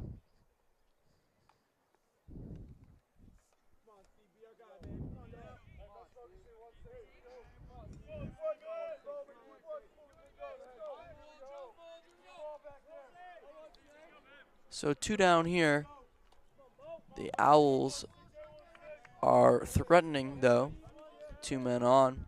Walsh up to bat. Landry's first pitch is high. Ball 1.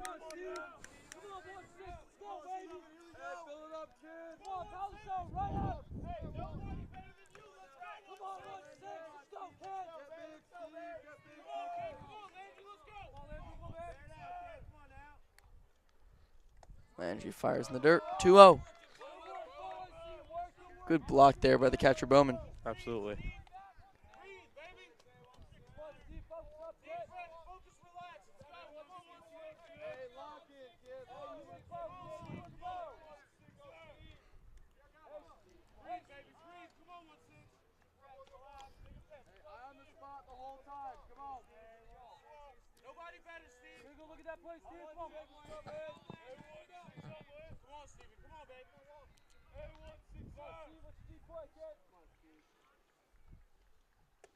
Landry fires a strike in there. Finds the strike zone once again after 5 straight balls.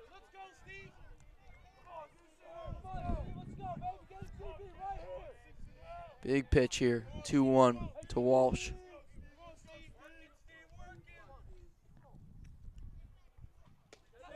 It's a strike. 2-2. Good job by Steve. This next pitch is going to be big. A strikeout would be huge to end the inning and keep the lead at 2.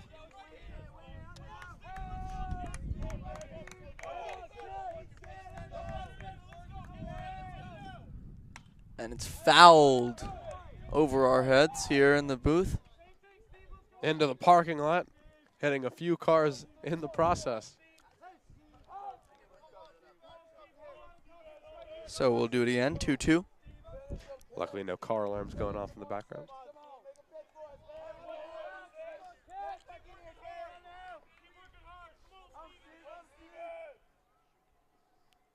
This one be popped up, same place.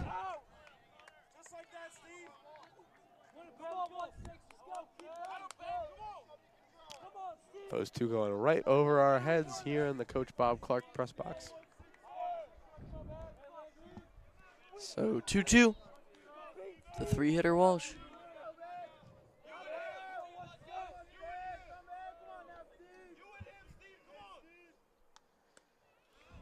Landry leaves it low. 3-2. 3-2, so the runners will be on the move for this pitch. The Owls trying to extend their lead. The Jumbos trying to keep it at 2 and end the inning.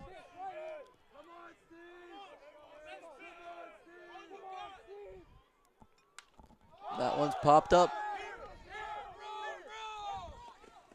Jumbo's sliding, unable to get it there. That one went into the dugout almost.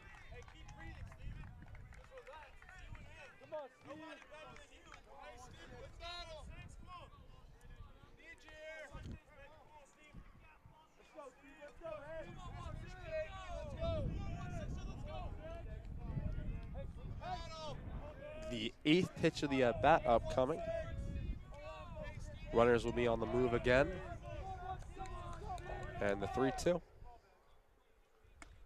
Leaves it high. Ball 4. So the bases will be loaded here.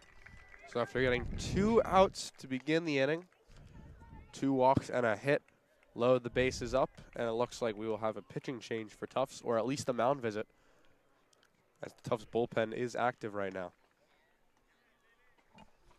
Looks like it may be Volgendi warming up in the pen. And he's going to come in here. So that will end Steve Landry's day. We're through 2/3 with a strikeout, 2 walks, and a hit. And it will be Mike Volgendi, another freshman, taking the mound for Tufts.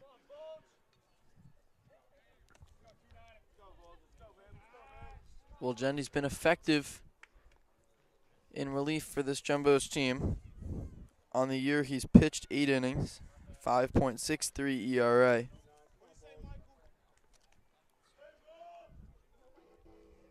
The freshman originally from Connecticut, went to school in New York City. Your attention, please. Now pitching for the Tufts University Jumbos, number 29, Michael Volgende.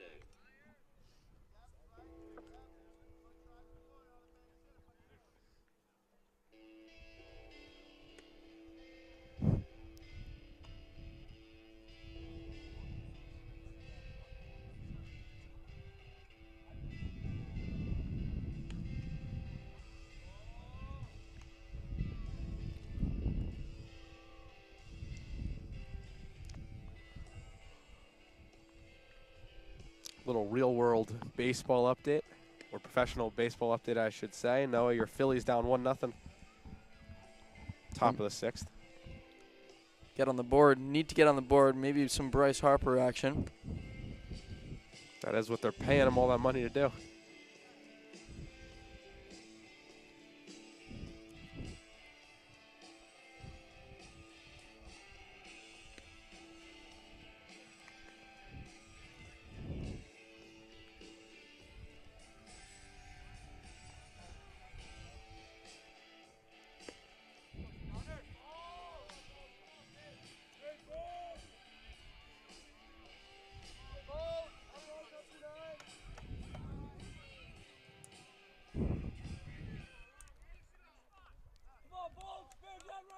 The designated hitter, number 34, Connor Longley.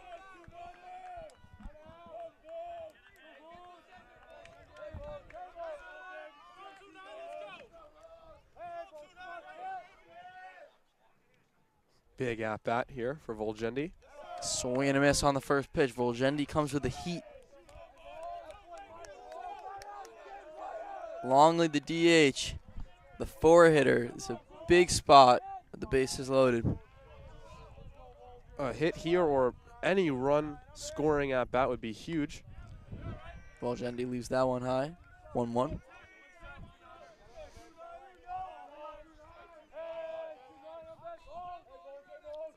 Count 1-1 to Longley.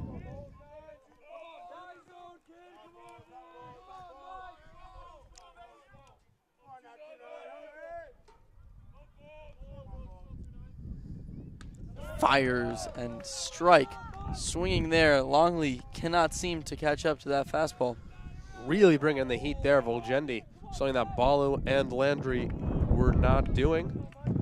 We'll see if Volgendi can get the 3rd strike and get out of the inning unscathed. Volgendi's pitch is low. Count now 2-2. Probably the biggest at-bat of the game to date.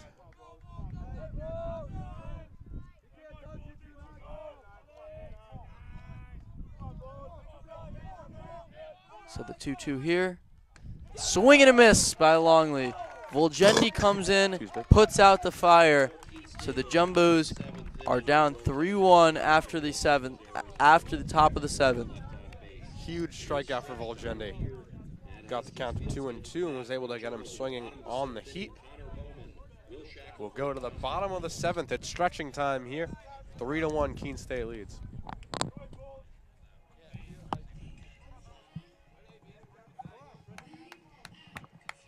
Jumbos will try and tack on some hits and runs. Feel like we keep saying that, but they've had hits. They've got base runners, unable to knock them in. We'll see if something changes here in the bottom of the 7th. For sure, that's going to be the 8-9-1 hitters up for Tufts in this half inning. Bowman, Shackelford, and Mills. And Heath is out here for the bottom of the 7th. So it might be tough for Tufts to get anything going against this pitcher who seemed to dominate them over the past few innings. Looks like Harrison Frickman will be pinch hitting for Bowman here. The usual starter will get back in with Tufts needing some offensive runs. Yeah.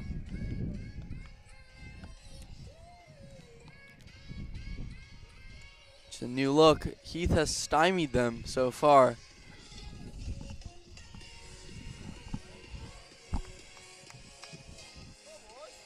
Frickman, the senior from Charlestown, South Carolina, comes in for Bowman.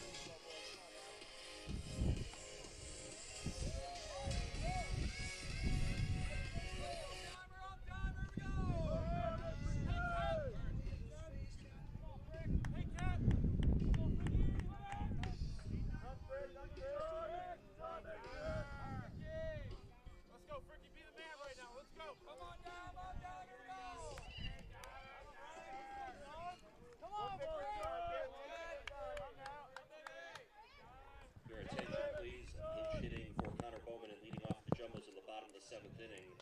Number 10, Harrison Frickman.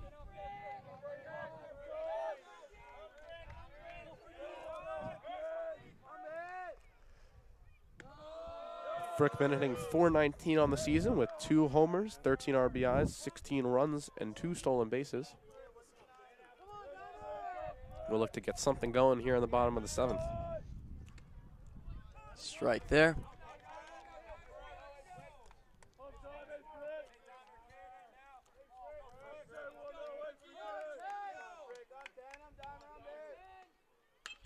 Frickman hits that one out to center field. And that one is going to be played there. So 1 gone. A high fly ball. Just a little bit under it for Frickman. Good contact on his first at bat.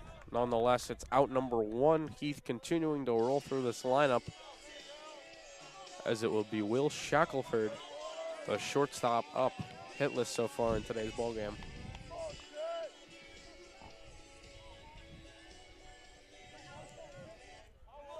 The shortstop, number 1, Will Shackelford.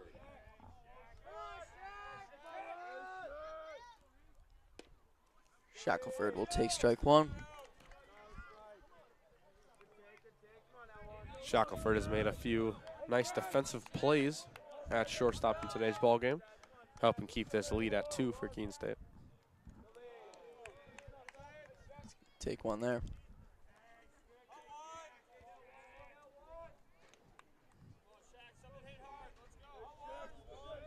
One here. Shackelford will hit that one out to center. Center fielder reaching and diving play made in center field there. Excellent play by Savini. Absolutely great play. Ranging back, had to track that one, then diving to make the grab. Some tough luck for Shackelford after putting good contact on that ball. Absolutely, and now 2 outs here in the bottom of the 7th. Justin Mills coming up, the 1-hitter.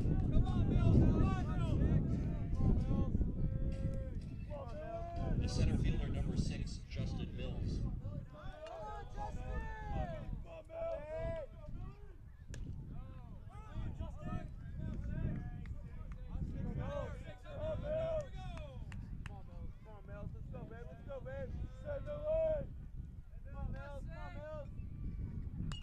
Mills pops that up, foul, out of play.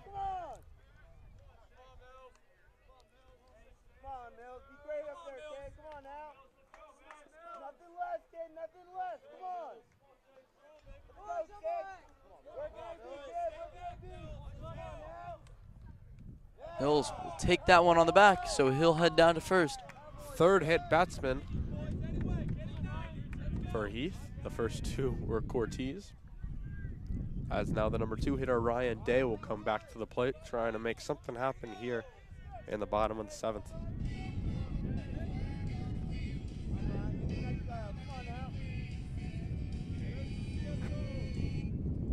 The right fielder, number 23, Ryan Day.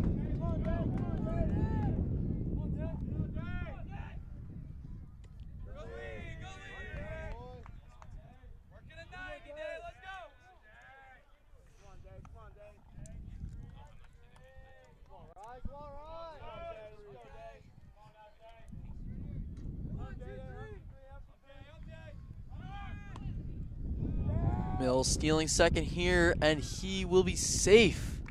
Wild throw there. Shortstop Struthers is not able to make the tag in time. So Mills is in at second. So an opportunity for the Jumbos here with 2 gone. Third stolen base for Mills on the season. So 2-0 count here to Ryan Day, the 2-hitter. And Day takes a strike. Big stolen base there for Mills, as a single will most likely score the run.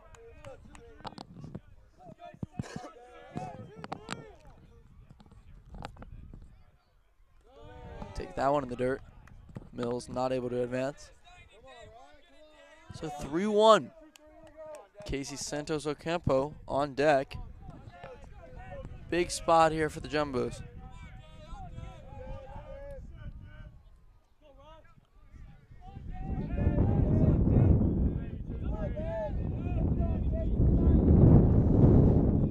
And Day will hit that one, and it will take a bounce into center field. Mills rounding third and coming home. He's going to get in safely. The throw is over the catcher, and Day will advance to second. So the Jumbos trim the lead in half. It's 3-2 now. Ryan Day ends up at second base on that one. Great contact there. It takes a funky bounce, goes over the shoulder of the shortstop, goes into center field. Mills too speedy in the throw, not in time. It goes over the head of the catcher, and Day is able to advance to second on the throw. Huge, huge, huge play for Day as he gets Tufts on the board with their second run of the day. Now 3-2 on Tufts' 7th hit. And the inning not over as Santos Ocampo will try and get Day home to tie this game up. Yeah, Santos Ocampo with a runner in scoring position, a chance to really do some damage. They're out there talking to Heath. Unclear whether he's going to stay in this game or not.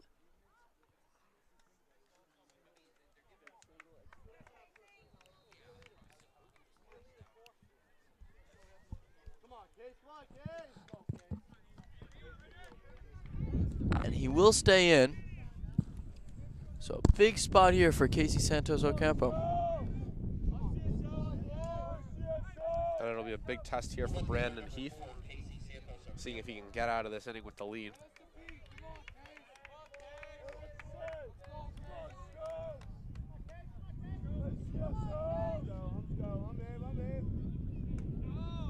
Santos Ocampo takes a strike on the outside corner.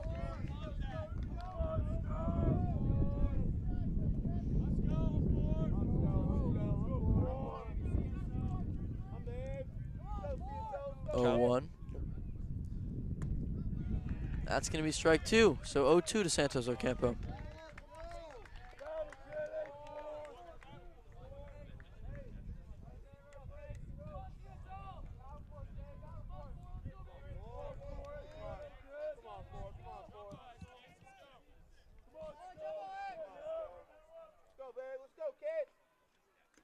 And swing and a miss there. He foul tipped it, I believe, but right back into the glove of the catcher, Linehan.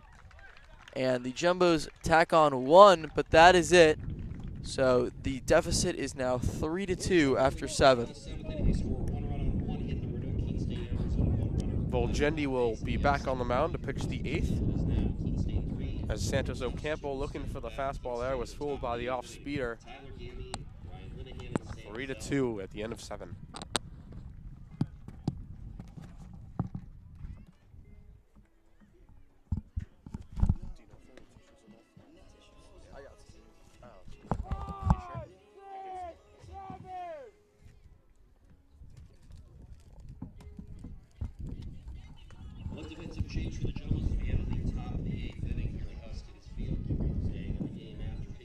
Frickman will stay in the game at catcher here with Volchendi pitching to him.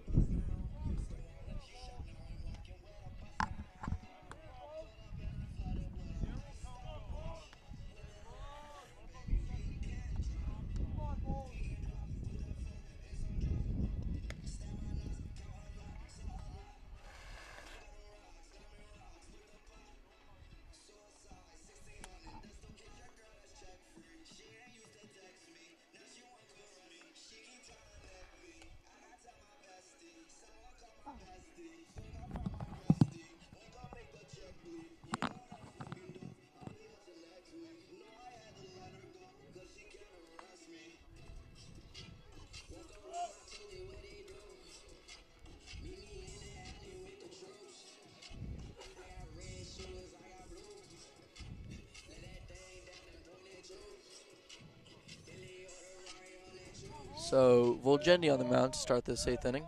It's been a good one here. 3-2 the score.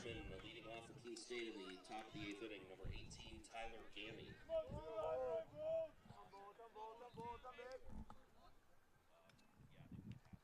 Volchendi fires high. He's attacked with that fastball here so far in this one.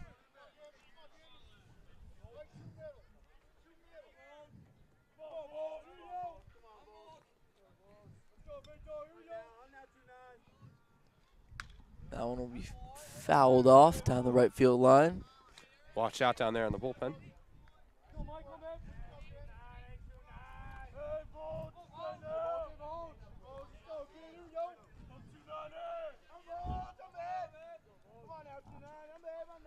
So 1-1. Volchendi's pitch is in there for a strike.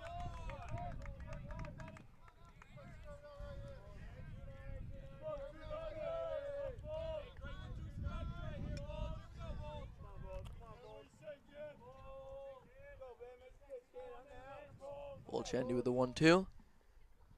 And it is hit to Shackelford. Shackelford makes the play on the short hop and fires across the diamond. Boy, has he been good there at shortstop today. He's been amazing. He's made it look so easy. Difficult hops, difficult plays. He had the spinorama earlier. He's been on point in the field. The catcher, number 44, Ryan Linehan. Linehan comes up to the plate now.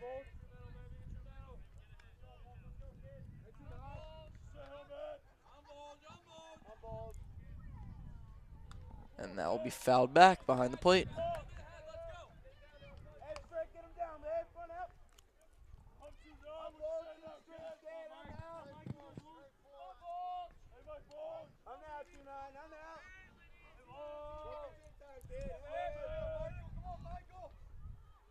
Volchendi's pitch will bounce.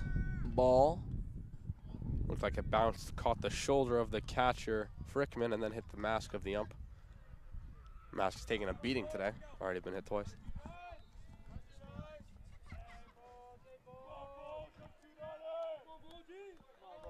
Volchendi, 1-1. And that one's going to be hit, and it's going to be a single through the gap between the second and first baseman.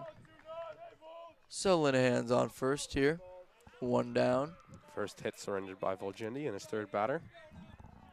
Tyler Zell is up to the plate now. The left fielder, number 26, Sam Zell. Sam Zell, excuse me.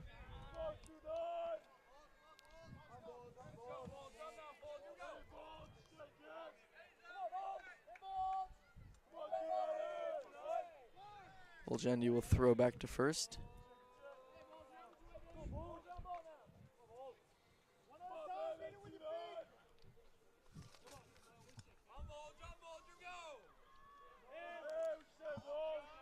Linehan yet to steal a base this season. Volchendi's pitch is fouled back.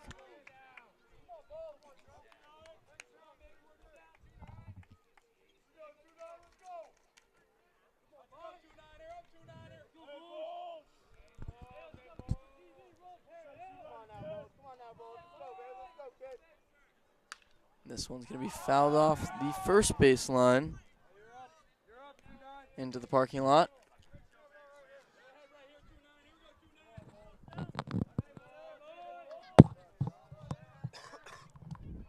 So 0-2.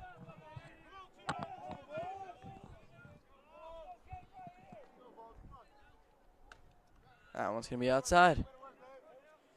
Tried to get him to chase there, but Sal wasn't having it. 1-2.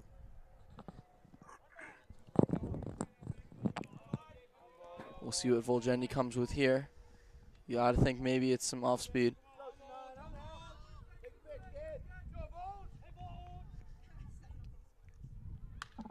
And that one's going to be floated out to center field. Mills coming in, and it will drop for a hit. Tough luck there for Volgendi.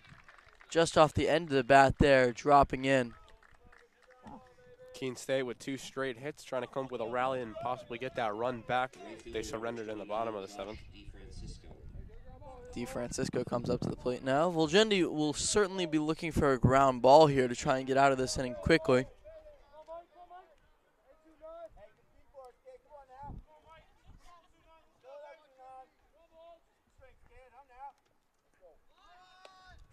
DeFrancisco shows bunt before taking it back.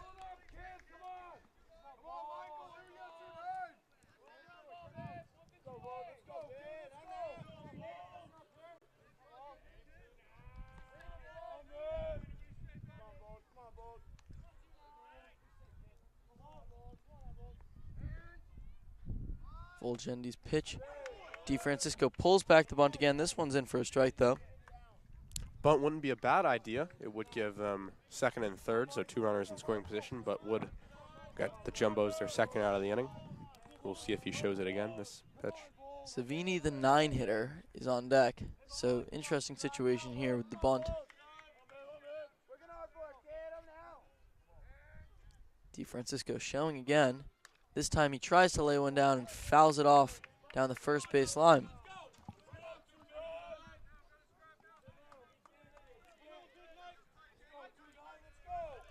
One and 2 the count. Would like to see Volgendi bring the heat on this one. That got him out of last inning. Striking out Longley. We'll see if he does it here or if he goes off speed.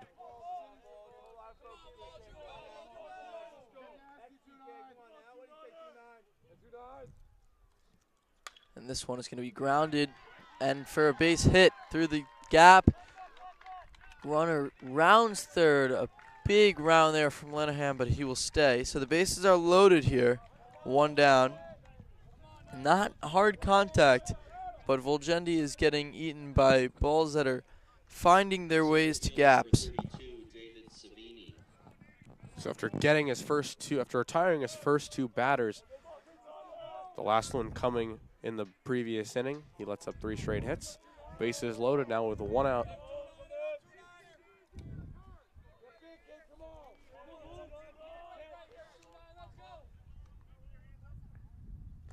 Takes the ball. Following Savini, it will be the top of the lineup for Keene State.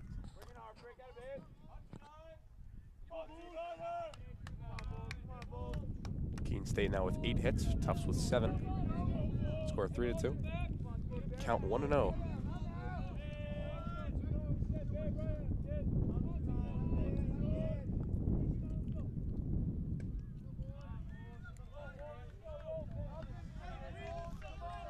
Ball outside, count now 2-0. Volgendi in danger of losing the batter, possibly forcing in a run.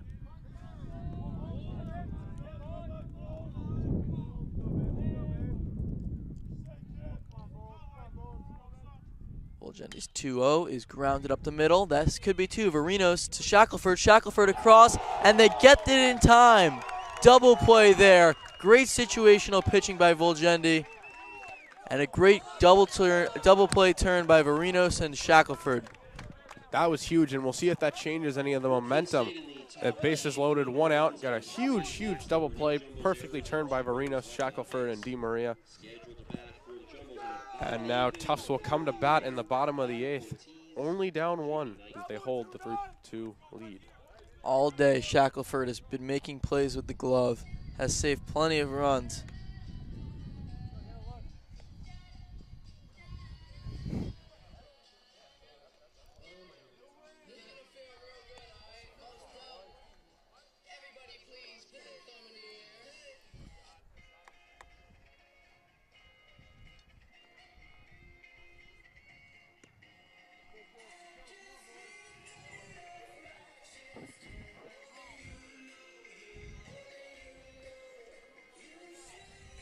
He's now pitching for the Keene State College Owls, number 19, Ryan Slowinski.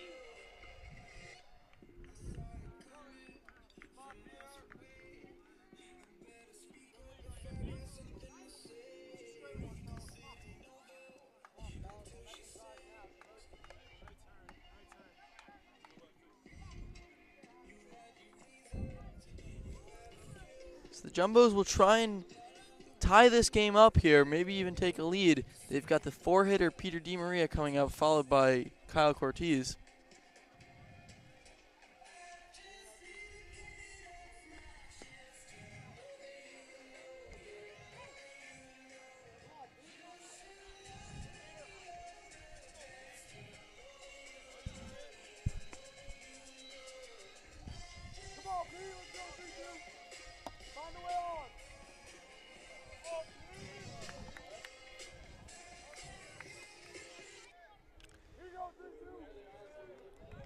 Peter DiMaria steps to the plate.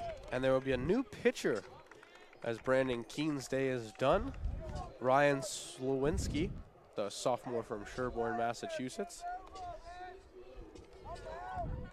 Slowinski has a 4.08 ERA on the season in 17.2 innings. And that first pitch will be lined foul down the third base line. DiMaria is a little bit out in front of that one.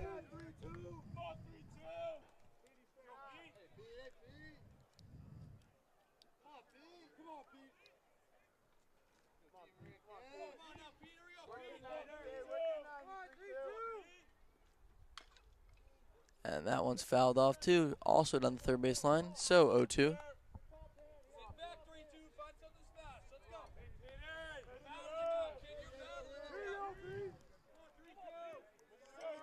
DiMaria in an 0-2 hole quickly, but a big at-bat to begin the bottom of the 8th.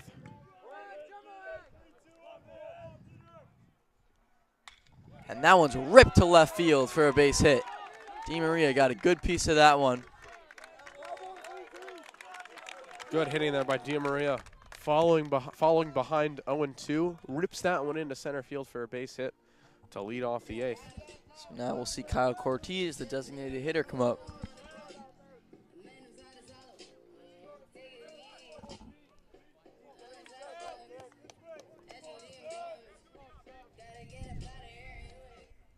The designated hitter, number 7, Kyle Cortez. Cortez has been hit twice in today's game.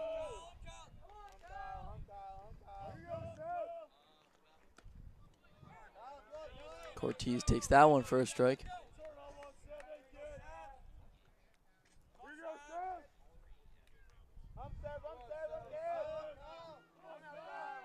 And he lays down a bunt here. Now going to be to the catcher. The catcher will fire over to first, get Cortez in time, but DiMaria advances to second.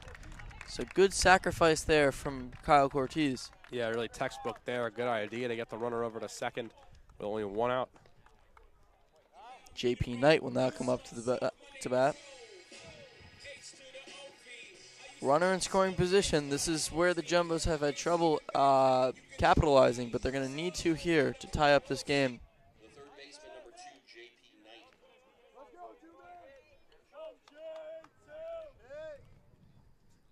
Knight hits this one, and it's going to get through. DiMaria is coming home. The throw will come in there, not in time. And the Jumbos tie this game at 3. Great comeback there for Tufts, scoring runs in each of the last 2 innings. JP Knight with the huge hit after the bunt that got DiMaria to second. It's a well-hit ball. Fastball right up the middle. He connects on it, goes up the middle into left field, and scores a run. RBI there for Knight. So 3-3 game now in the bottom of the 8th. Elias Verino is coming up to the plate, maybe with a chance to get the Jumbos in the lead. JP Knight on first base. 13th RBI for Knight on the season.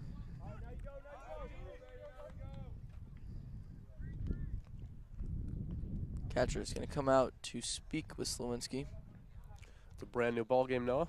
3-3 in the bottom of the 8th. It is. Wolgendi continues to throw in the pen, so you got to think he's coming out for the next one.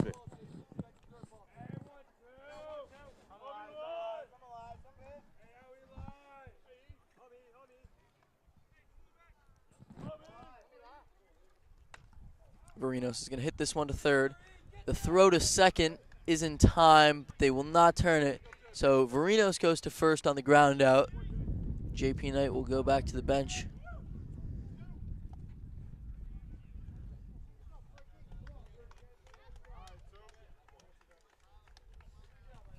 So 2 gone now. Frickman coming up. Frickman flew out in his only at-bat today. He entered this game as a pinch hitter earlier. The catcher, number 10, Harrison Frickman. Frickman hits that one foul on the left field line.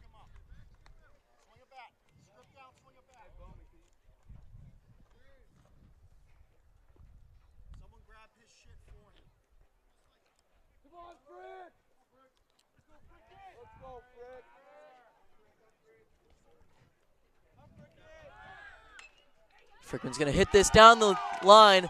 That's going to get in for a hit. Varinos is rounding third. He's coming home. The throw there, not in time. And Varinos comes in sliding, and the Jumbos are up 4-3. Well hit ball. Varinos scoring all the way from first as he went in motion. He was stealing. Hit down the line by Frickman. Left fielder Sell couldn't get to it in time. And Varinos goes all the way from first and scores to give Tufts the lead. 4-3 here in the bottom of the 8th. Great comeback here for the Jumbos. Yeah, you rarely see a guy score from first on a single, but impressive base running there from Varinos. Knew he was going all the way, did not stutter. Able to come home and put the Jumbos in the lead in this one. Clutch hitting by Frickman in his second at-bat, as this looks like it'll be all for Slowinski. Maybe just a mound visit on the other hand.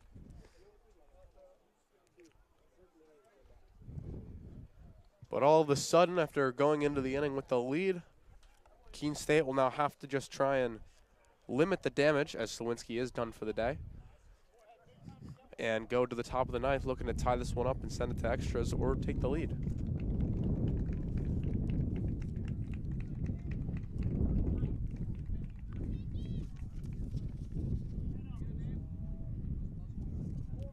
New pitcher is Jake Morris, the junior from Bourne, Massachusetts.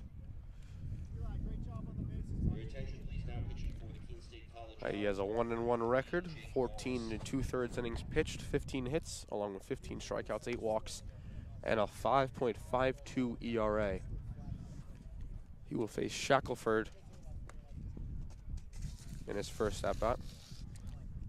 Yeah, Shackelford has not had too much success at the plate today, but has done a great job in the field. The Jumbos would not be in the lead without him. Absolutely not. He's looking to just keep this inning alive, but at least Tufts has the lead.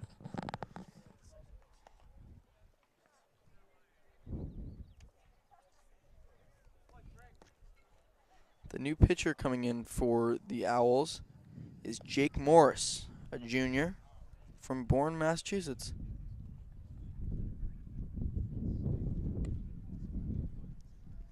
We'll see now that the Jumbos are in the lead if Volgendi will stay on to try and get the save.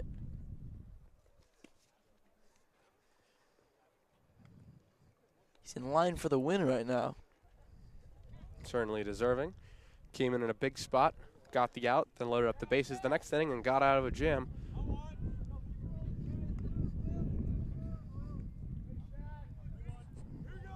The shortstop, number 1, Will Shackelford. So Shackelford steps into the box here.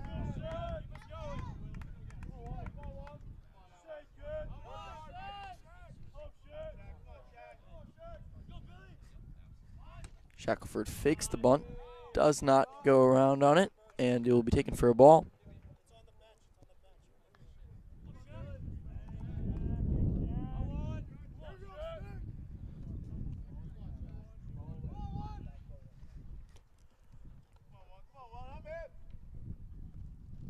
And that one's in the dirt.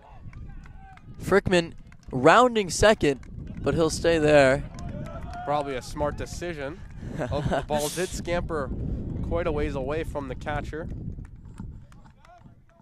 But now Tufts is a man on second as the insurance run is in scoring position. Yeah, it would be a big spot here for Shackelford to get a hit. Stretch the Jumbos lead to 2. Shackelford takes that one high, so it'll be 3-0. You got to think he's taking all the way here. Absolutely. Trying to just get on base for the top of the order to come back. And he does take, but that one's a strike. 3-1.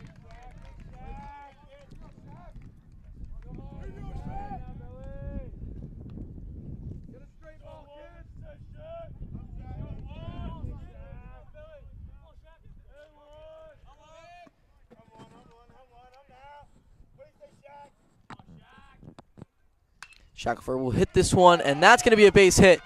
Frickman rounding third. He's coming home. The throw will not be in time, and the Jumbos lead is 5-3. Big piece of hitting there from Will Shackelford. What a turnaround here for Tufts in the inning. Coming into the inning down 3-2. They've put up 3, still with 2 outs. Clutch hitting for Tufts as now they take the lead by 2 runs. Justin Mills will come up to the plate now. See if he can keep this inning going. There'll be another pitching change here for the Keene State Owls. Since Heath, no one's been able to get the job done. It's true.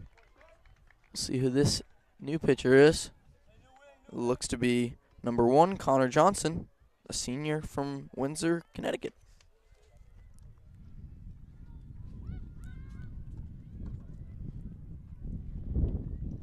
Your attention, please.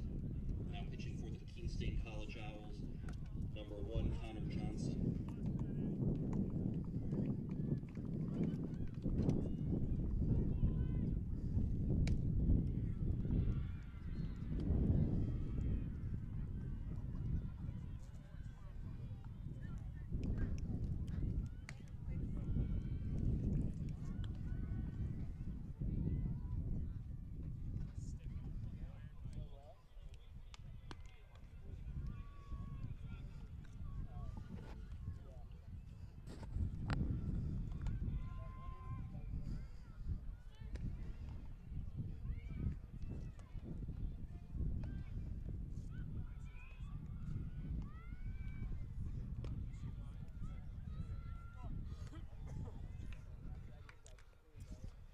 In MLB news, Pittsburgh's Josh Bell hit a 474-foot home run today. Seems to be a wild game today as apparently Puig charged the mound. Chris Archer threw behind him. I did see that benches clearing brawl in that one between 2 division rivals. You always love to see that in the early season. Absolutely.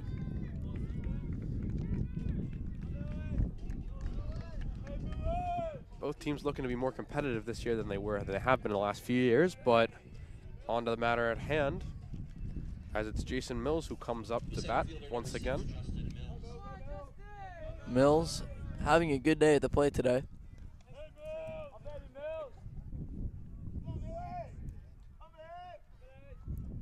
First pitch swinging, hit out to left, and it will be played there. So the inning is over. The Jumbos were able to get 3 runs and take a 5-2 lead. We'll see who comes on to pitch the 9th. The Jumbos seem to be making a change at catcher. It seems that Eric Schneff is coming in. And it will be Volgendi coming out to pitch the 9th. He's got closer hair. He does. Brandon.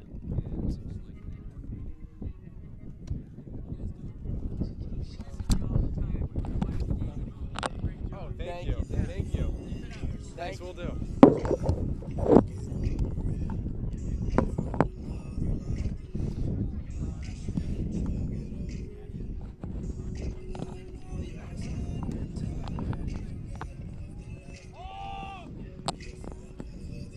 Yeah, Volgendi was sitting for a while there, so we'll see if he can get right back into the swing of things here. He's now got a 2-run lead to work with, as opposed to pitching from behind. That always helps with confidence. He's He's also weathered the storm of the last 2 innings, first inheriting a bases-loaded situation in the 7th and then working out of one in the 8th. We have some defensive changes for the Jumbos as we go to the top of the 9th inning. New catcher is number 25, Eric Schnepp. New second baseman is number 5, Will Burgess. Moving from second base over to third base is number 12, Elias Rios. So some more defensive changes along with the catching change. The second base Will Burgess is in at second base, and Elias Varinos has moved from second to third. Volgendi will look to lock this one down for the Jumbos here. His first pitch is low.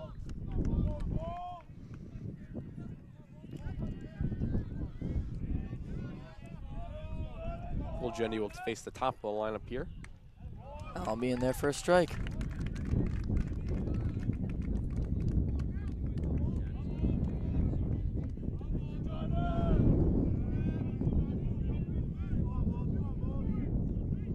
Volgendi's 1-1 is in the dirt. Ball 2, 2-1.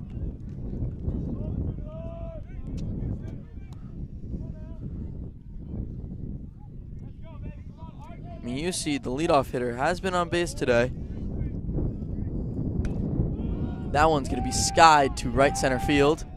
Burgess is out for it. Oh, and they collide, and the ball is dropped. Miscommunication there between the right fielder, Ryan Day, and the second baseman, Will Burgess. That's why you always have to communicate out there. Someone's going to call for it. Looked like Burgess had it in the glove, and he was knocked over by Ryan Day coming in from right. Did appear that's what happened. So Musi's given a gift, and now Struthers will come up to the plate for the Owls. Volgendi's throw back to first, not in time to get Musi. Owls now with some life in the 9th, as instead of being down to their final 2 outs, they now have a runner on first and the tying run at bat. The pitch is in there for a strike from Volgendi. So 0-1. Volgendi's attacking with that fastball. Has not gone to the off speed as often.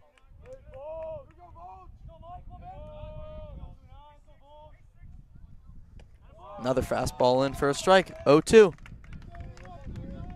Throws a faster pitch than either of the pitchers we've seen for Tufts so far today. He's been using it a lot, and it's been very effective.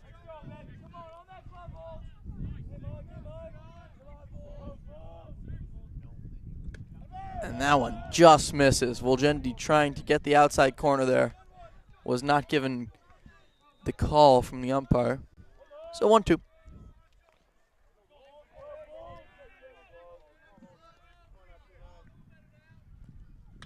That one's going to be hit. Shackelford dives and just misses it. That would have been a heck of a play. Can't make it there. So first and second for the Owls as they're threatening in the top of the 9th. That they are. Keeping it alive here as they have the 3 and then the 4 hitter. First and second, nobody out. Yeah, we'll see Walsh come up to the plate here for the Owls. We'll see how costly that error in the field was. 3rd error for Tufts on the day, after Day and Burgess collided on the pop fly.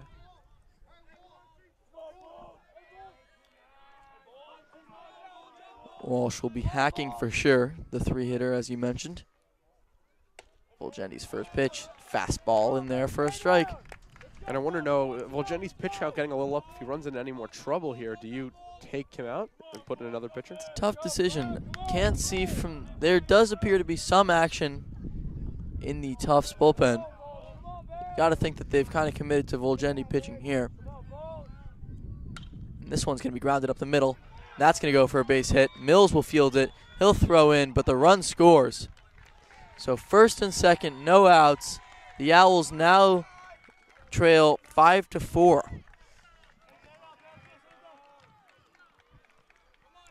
The catcher Schnepp is coming out to talk to Volgendi. To quote Michael Scott, oh, how the turntables have turned.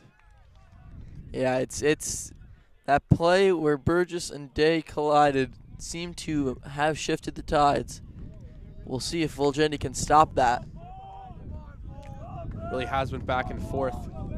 Keene State had the early lead, 3-1. Tufts taking it back, or taking it for the first time rather, in the last half inning, and now Keene State threatening, already scoring a run here in this half inning, with the tying one in scoring position and the winning run, or the leading run, on first. Longley up to the plate here. He'll look at a first pitch in the dirt for a ball. Schnepp with a very nice block there.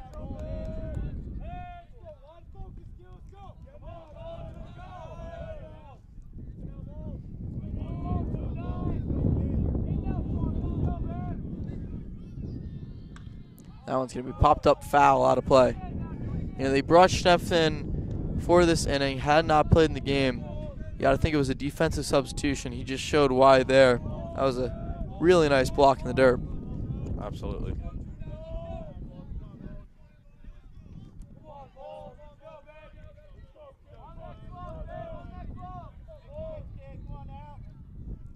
Volgendy's 1-1. That one's going to be hit out to left field. Casey Santos Ocampo coming in. He's going to make the play, so one gone. Big first out there as they get the cleanup hitter Longley. Still first and second, and still only one out, but that is a big first out for Volgendy and the Jumbo's defense.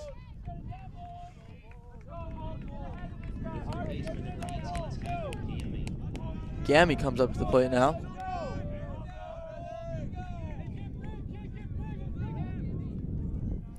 One gone. Jumbos still lead by one.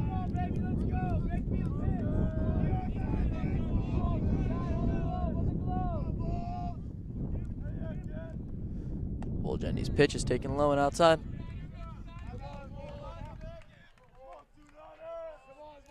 Volgendy so far with an inning and 2/3 of work.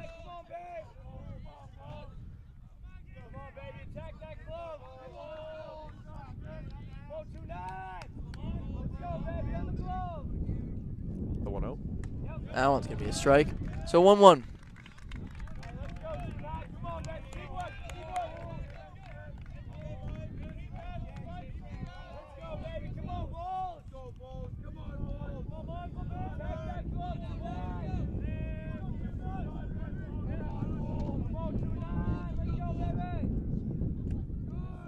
Ball low and outside, 2-1. Big spot for Volgendy here. Gonna need a good pitch here to remain in control of this count.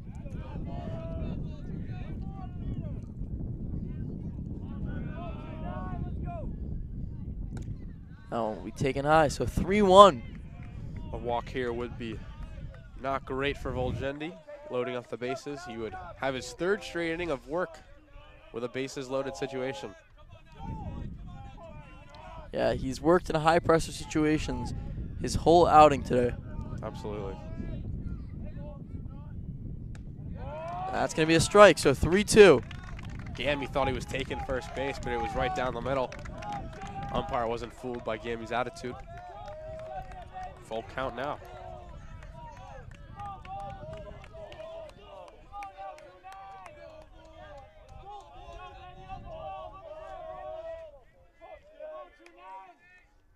And that one, he goes halfway. Oh, he did not go. They say he did not go. The check swing there.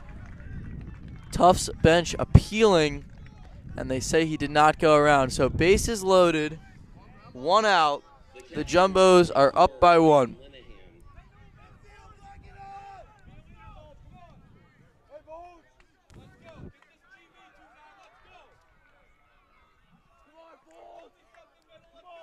Huge at bat here.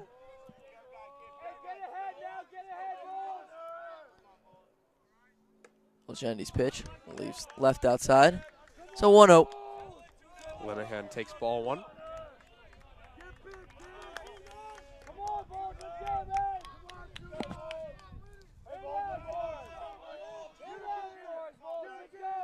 Here's the 1-0.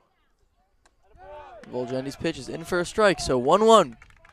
So going into this half inning, it was about getting the save, keeping the lead, and getting the win.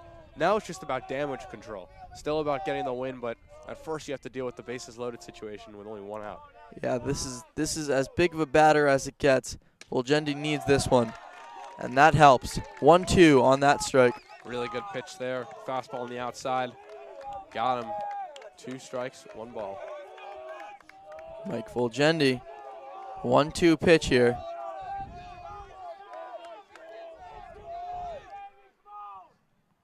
And that one's just outside. Lenahan takes. So 2-2. You know, as opposed to the starters today, Ballou and Heath, Volgendi's really getting into deep counts with these batters. Pitch count going up. And a lot of them have been going to 3-2, 2-2 late counts. Here's the 2-2. That one's going to be fouled. Volgendi will come home with it. That's one. Fire to first. In time. Double play, and the Jumbos will win. Wow. An incredible way to end it. Great heads-up play by Volgendi to go home with it. And then the catcher, Schnempf. Schnempf came up firing to first. Yes, he did. And DeMaria with a nice stretch to put him out. So the Jumbos beat the Keene State Owls 5-4 here at Huskins Field. Really good game. Went back and forth. Tufts barely able to hold on in the end. Tough loss for Keene State as they dropped their 13th of the season. Tufts will improve to 15-4. It was a hard-fought win coming back in the end, but a well-deserving win as the team bats got hot at the right time. The pitching came up clutch.